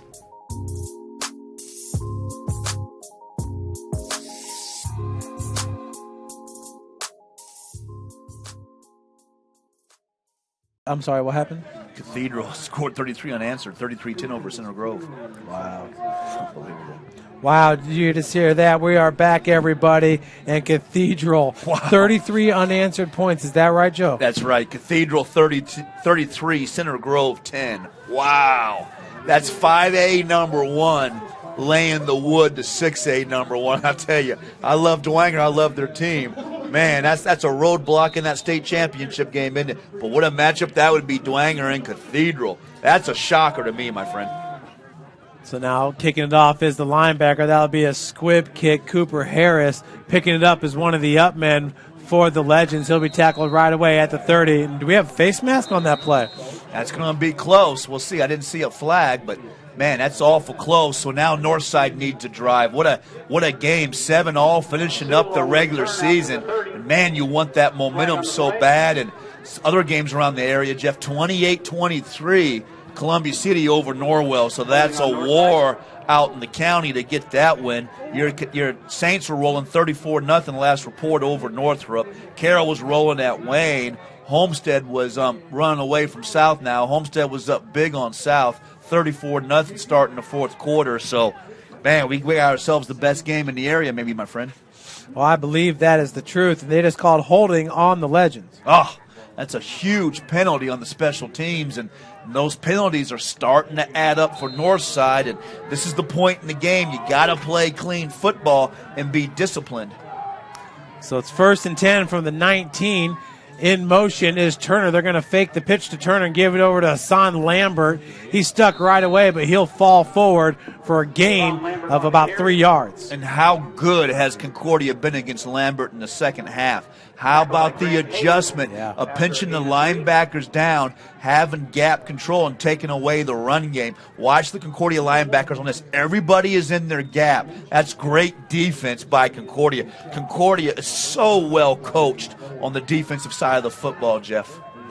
Let's bring up 2nd and 6 after the 4-yard gain. And the handoff goes to Lambert. Once again, he's hit at the line of scrimmage. Gain of about 2 yards. We'll bring up 3rd and 4. Nice job again. Gap control. Looked like that was Cooper Harris that makes the tackle. But Gagline and Hudson, those other great linebackers, help out with that gap control. So now it's a big 3rd down, Jeff. This game is really starting to tick down here in the 4th quarter. Deuce guy make another play. This is going to be a huge. I'd love to see Northside come back with that bunch package that we saw earlier. So on 3rd and 4, Lambert offset right of Taylor. Deuce looking to his right, has a man and gets it over to Rodney Woods, who's hit right away. What a play by number 11, Braden Payne. We'll see where they mark. This is all going to be the spot, but how about Payne? Payne comes up there and just lays the wood and puts him down. And, boy, Payne's had a good season, 28 tackles, 4 interceptions. That's a great defensive play. Watch Payne close on this. Beautiful. And he's definitely short on that. So he got, I tell you what, that was a really good spot for Northside. I didn't think it was that close. That was a great job by Payne to close out. That was a hook route, and that's how you take away the separation by Payne. And they're going to measure, and it's just a bit short. So great job by Payne converging on that play. Now what do you do? I think if I'm Northside, I think I go for it. I think I get to push and go for a quarterback sneak here, my friend. I mean, it's 7-7. Do you really want to punt and put the defense back out there? I know it's a gamble. It's on your own 29. You were about a credit card short. Boy, this is a big call. This is why I'm glad I'm not a high school head coach here. I mean, the safe play is to punt it away. I roll the dice here, man. Can we get 3 inches? You know those the parents in on your Pee Wee team, they'd be yelling at you right now, Joe. Well, they always yelled at me. For it. When you go 3 and 6 every year, you know, they don't care for that, but so Northside's going to spread it out here, Joe. 2 wide receivers on the bottom of your screen. Deuce Taylor under center. We'll see if he sneaks it up the gut. And does he fall forward? Does he have that? I thought he had it. I thought the second push, he got in there pretty good. The FAR official is giving him a pretty good spot. Ooh, this is going to be close. I think he has it by half a football. We'll see. It's going to be close, my friend. Oh, maybe not. You know what? That wasn't a good spot as I thought. This is going to be close. So they're going to have to measure once again. This might be by the end of the football he has it. We'll see. This is going to be close. I think they got it here, Joe. That's going to be a 1st down for the Legends. Yeah, they got it by a ball's length. Oh, man, that was close. Woo, man. Mike Brevard, man. There goes the blood pressure for a little bit. But you know what? Kudos to Coach Brevard. Believing in his kids, he rolls the dice. And, man, oh, man, can you breathe a sigh of relief? So, first big gamble. Northside wins the gamble. Now let's see what Northside does here. I think you're going to have to throw on 1st down because Concordia is taking away your run game. 1st and 10 from the 29. We're inside the 5-minute mark. They're going to hit Turner on the swing pass. Coming up to make the tackle was Xavier Sheehan, but still a nice gain on the play of about 5 yards. That's a nice job by Sheehan because he's blocked out there, goes to his knees, fights off the block, and makes that tackle. Man, Concordia's got a good defense. Watch Sheehan on this. On the Traction AP replay, gets off the block and makes the play. But now let's see what Northside elects to do on 2nd down. Trips on the bottom of your screen. Lambert offset left on 2nd and 6 from the 33. Handoff goes to Hassan Lambert. Dragging tacklers in for a first down. Gain of about 8 on the play. Now, if I'm Northside, I would go hurry up here and run the ball again. Northside had success in the first half with the hurry-up offense. I wouldn't spend a lot of time in the huddle. I would keep moving and run my big back. But, boy, you're right about Lambert, Jeff. On this Traction AP replay, look at Hassan Lambert. Look at the will, the desire to carry cadets to the first down. He just ran right through the tackle of the sophomore linebacker, James Rusher. 1st and 10 from the 42-yard line. Handoff once again to Lambert. Nowhere to go. Logan Narwhal settle in on the stop. That was number 66. Yeah, Big D tackle. Yeah, you like him. He has been awesome tonight. And the second half, Narwhal Settle has just dominated. He blew that play up. They tried to double him, watch him split it. Boom, he's in the backfield. Northside's going to have to throw the ball here. Concordia's done a nice job with the run game in the second half. Northside's going to have to push the ball down here. 2nd down and 11. They got a bunch formation, Turner in motion. They'll fake it on that. Give it to Lambert, looking to cut it up. This time Rusher rips him down at the line of scrimmage. Wow, is Concordia playing with some fight out there. Rusher wraps him up and just puts him down. Great defense, and now we have a huge 3rd down, and Duke's got to make a throw here. Man, watch the violence of Rusher at the end of this play. James Rusher, one of the most impressive sophomore players in the SAC. What a game. These kids are playing so hard, and boy, can Deuce pull a little magic out of his head here and make a big throw. Here on 3rd and 11, 2:37 and counting. He's looking for the flats. Now goes downfield. Has a man, and that's Ryan Collins. In a big gain all the way to the 15-yard line. That's a gain of 44 on the play. God, I love Deuce. Deuce is such a winner. Deuce had the hook on the inside, Jeff, and he refused to take it. He was so patient with Collins to put that ball up there. Watch this play. He's got look at that. He's got the hook on the inside. I'm going to roll it for it all. Look at that throw.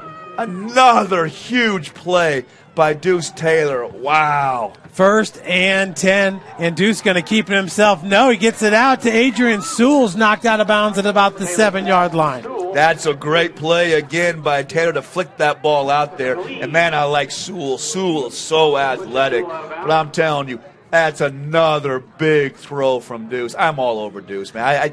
I think he's the best passer that we've ever seen in this area. Well, and just a pass like that, is he not the definition of gunslinger? He is. I mean, he is the QB1 forever in this area. I mean, you talk about dropping dimes. He absolutely dropped a dime on that one, and he was patient, too. 2nd and 3, Turner in motion. This time on the jet sweep, he fumbles. And they're going to knock him down. Call him complete. Yeah, it's incomplete. Cooper Harris was right there to make sure nothing happened. I see if Turner's okay. Man, Harris busted through there. I tell you, can Concordia play any harder on defense? I mean, you talk about the chase on that. Joe, you know why I love that play? Because if that results in a touchdown, that's a touchdown pass for Deuce. Yeah. And that's exactly why you do that little shovel pass. Yeah. Because if there's a fumble, then it's an incomplete. That's a great point. You don't hurt yourself. You're absolutely right. Now, what do you dial up here on 3rd and 8? I think what you could do maybe is you might be able to throw a quick out. We'll see what Deuce can do. And this is going to be a monster play. Wow, you are right. We got 2:04 remaining on 3rd and 3 here. You're going to have to give it to Lambert, you think? What's in your playbook, Joe? On 3rd and 3 here, what I would do is I would get back in that bunch formation. They've had success with that bunch formation. I would pack Concordia in, and in that bunch formation to the wide side, I'd sneak somebody for an out or maybe somebody for a corner route. So that's what I would get in the bunch formation, use Lambert as a decoy, and let Deuce put one on the money here. That's what I would do. But you've got options. It's 3rd and 3. You know, you've got the ability, if you have to go for it on 4th down. Can Ramiro make a kick here? You got to think about that, too. Maybe you run Lambert to the middle of the field to set the ball up. That's something to think about, too. But they've had a lot of success on that bunch formation tonight. I come back to the bunch formation. I ride my quarterback and see if he can make one more throw. For Concordia, they got the Momo going right now with Cam Johnson. So if they can get the ball back just one more time, get it to Johnson in space and let him do his thing. Yeah, absolutely. And Concordia's not dead yet because Concordia can get down the field quickly, so Northside desperately needs points. Spread formation for Taylor on 3rd and 3. They give it to Hassan Lambert. He's stuffed in the backfield. We'll see if he has enough. Logan Narwhal Settle was there once again. Settle gets a hold of him. The ball's in the middle of the field. I think you have to kick the field goal here, my friend. What do you think? Let the clock run down. Yes. Burn a timeout and see if Romero can put one through the uprights. That's what he was playing for. He was playing for the field goal. He figured if Lambert gets stopped, he's at least lined up in the right position for the field goal. I would let this clock run down, burn a timeout if I'm Northside. No reason to be in a hurry. You got timeouts. 10 seconds on the play clock. Benito Romero is set up here for a 23-yard field goal, and is that blocked? It was a bad hold. It was a bad hold. The snap was slow, and the ball just didn't get down properly, and Romero didn't have a chance on that. Wow, man, special teams. Watch this. I don't think it was a very good hold, and Romero just didn't get a good kick at it. The timing was off on that. Romero didn't have the timing set up, and the ball wasn't down fast enough. And, oh, man, that just breaks your heart because you could have took a shot and maybe run your big back down there or have Deuce make a play. But, boy, does Concordia dodge it there. And now you make a great point, Jeff. Does Concordia have enough time to work it down the field and get Cam Johnson in there? And can Davis make one more big play? And now Northside has to hang on and get a stop. But, oh, man, those special teams just break your heart sometimes. Davis kind of limping onto the field. You wonder if he's playing at 100% right now. So pistol formation with Drew right behind him. They got a spread formation. Handoff goes to Drew. And that's going to be a short gain. They're going to let this clock continue to tick away. Are they playing for overtime? Man, I hate that play call. You've got Cam Johnson. You've got Van Lanningham. You've got Grossman. You've got great wide receivers out there. Wow, I'm surprised by that. Wow, they're playing for overtime. They're playing for overtime. Wow. So they feel like with their defense, they can win in overtime. So, hey, that defense is awesome. I roll the dice and throw a couple of seam routes or throw the ball at Cam Johnson there. You had 1 minute and 15 seconds left. I think you're playing too early for overtime there, in my opinion, my friend. Wow. So they're just going to let a minute click off. They're going to hand it off to Amir Drew. I mean, Cam Johnson's been fantastic on that last drive. He got them all the way inside the 10 in 2 plays. And you're right. You could have come back to the trips to the wide side, got one-on-one with Johnson, makes Northside bring the safety over, and you attack pushing the ball down the field because Northside has kicking problems. Why not attack throwing the ball down the field? That was really conservative, and I must say a little disappointing for Concordia. But, hey, we got overtime, my friend. After regulation time, we have a tie ball game. Well, we're going into overtime, so we'll be right back, folks. This has been a great one here at Chambers Field, tied at 7. You're watching Indiana High School football here on Summit City Sports.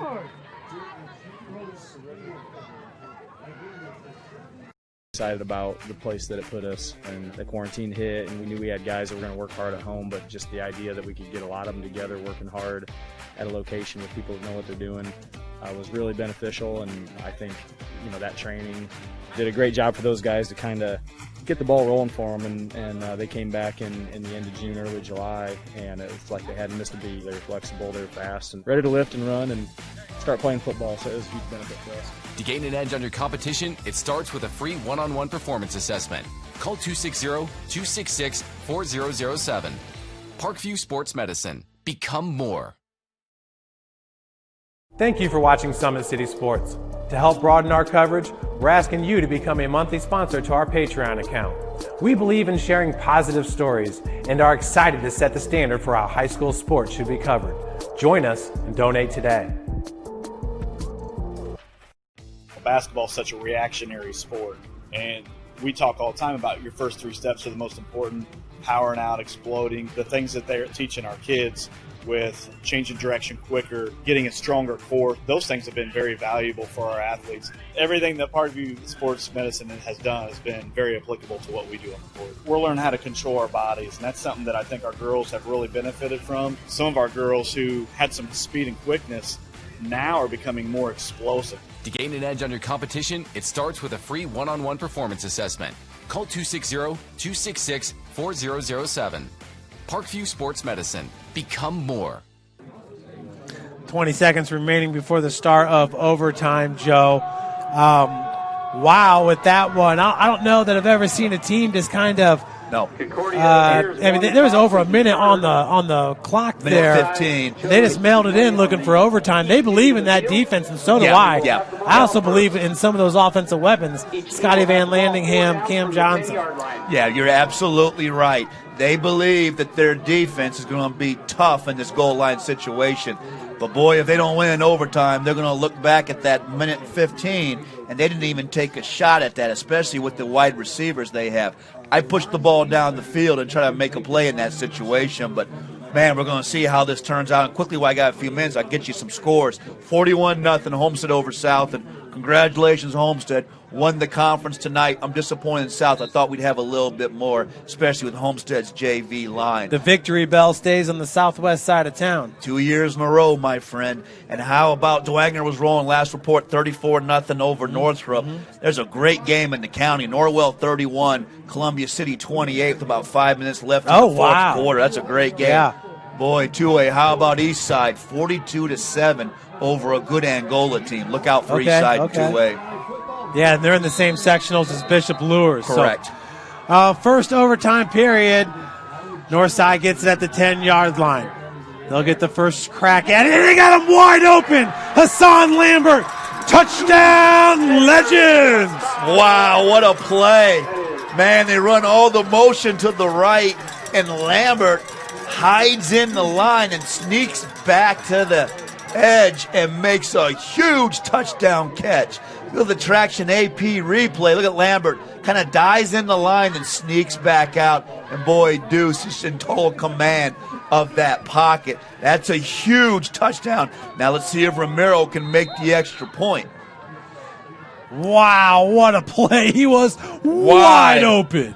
I love that play call.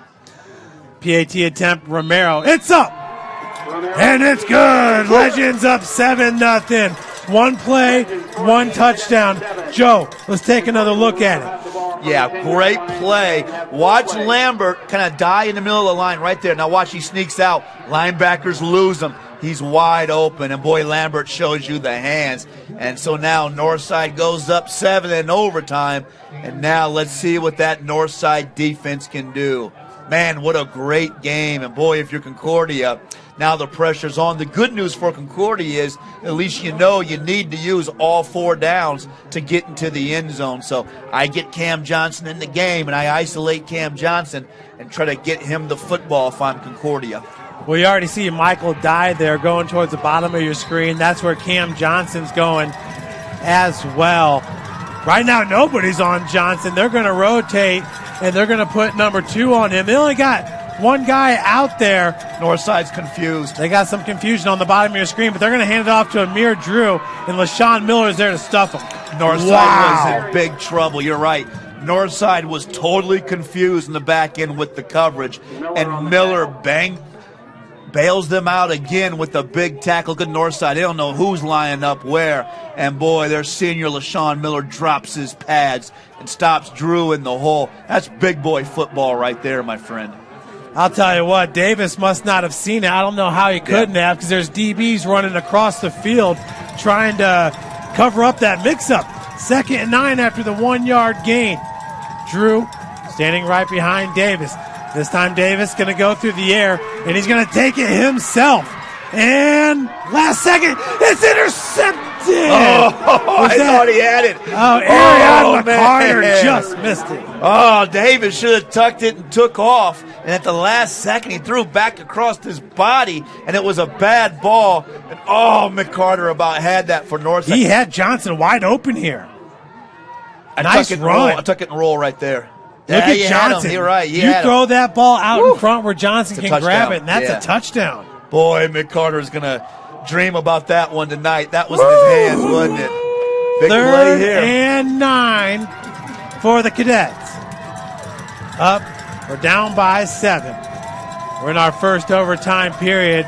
Northside showing blitz, and they bring it. Davis looking for Johnson. Good defense on the play. Double coverage, and down below, he could have dropped the ball down below. It looked like it was number 6 out there. Speckard was open down below, but he kind of jammed it in with. Watch Speckard down below here, Jeff. See him in the flat? He could drop the ball. Speckard. Wow. Double coverage. Johnson still almost gets it. Here's your game, my friend. And that's a nice play by number 25, Denis White, the senior safety. If I'm Northside here, I roll the dice and I blitz Miller and Chapman inside if I'm Northside here. Johnson and Speckard at the bottom of your screen. Spread formation on 4th down and 9. Davis going to the air, and he's going to be flushed out of the pocket. Good job by LaShawn Miller. Sets his feet, and nowhere to go. We got a flag on the play. It's going to be holding on Concordia, and that should be the game. Northside wins 14-7.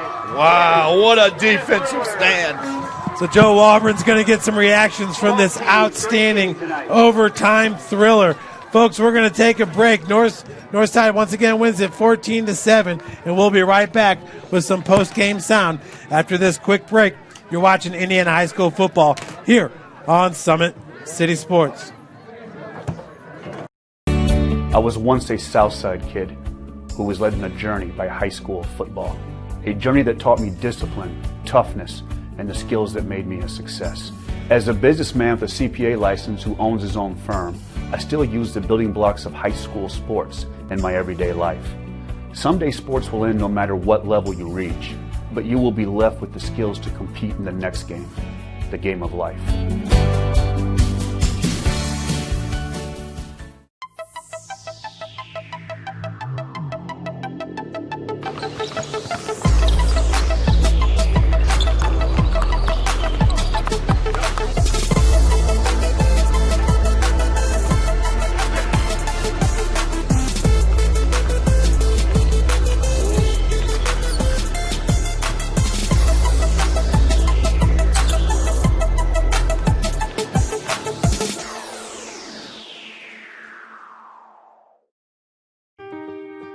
This is an invitation to join a movement propelled by people who care and members who have a share in the place they bank.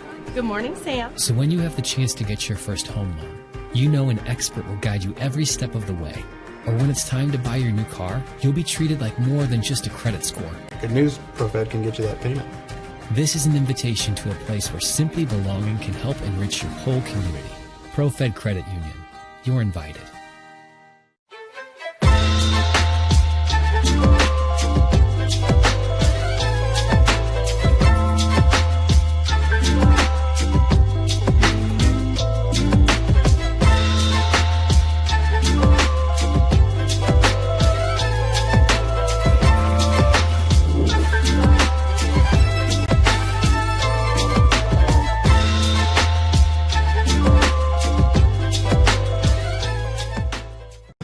Moment that I didn't think I was going to be able to get back on defense. Being back on defense felt like home. So the chemistry between the defense and I knew we would execute. Lastly, you didn't play last year. You come out this year. We think you're one of the best backs in the conference. What's it mean to you to put the red on and to play with your brothers with Northside? Oh, it means everything. This is a brotherhood. I live to play for them. I love those boys. I wouldn't be nothing without them. Congratulations. Yes, big game.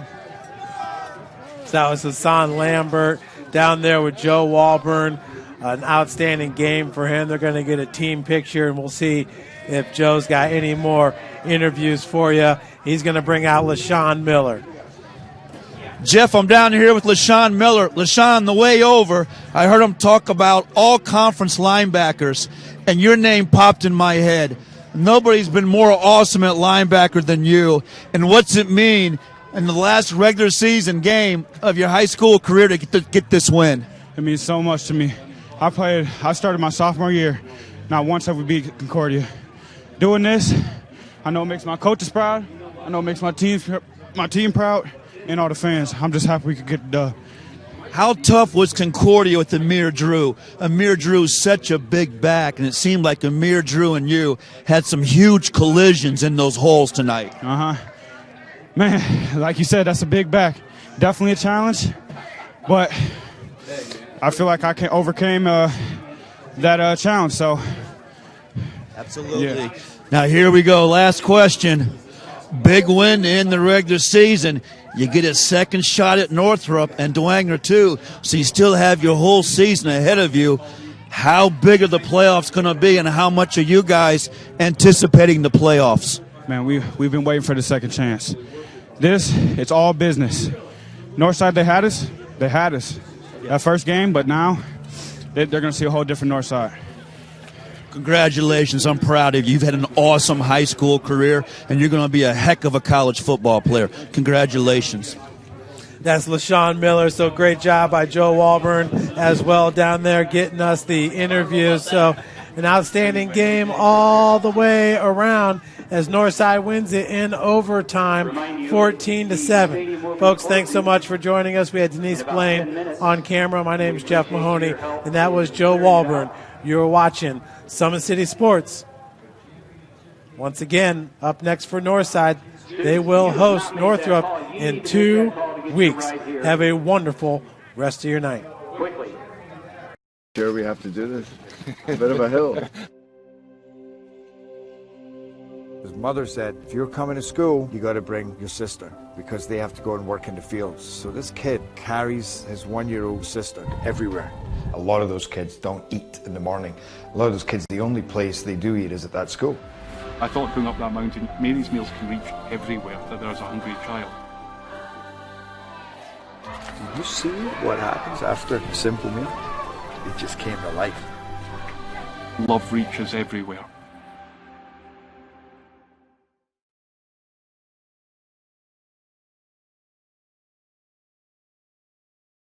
Parkview Sports Medicine's integrated sports medicine team is built to serve the needs of all athletes in all sports. Our team's only goal is to improve athletes in every facet. PSM offers performance training to help athletes get better on the field, dedicated athletic rehabilitation and physical therapy to help them get better off of it, certified athletic trainers in our PSM schools providing daily support to our athletes, and a specialized orthopedic walking clinic when injury strikes. Call 260-266-4007 to speak to our care navigators or visit ParkviewSportsMedicine.com to learn more about what we can do to improve athletes at all levels. Parkview Sports Medicine. Become more.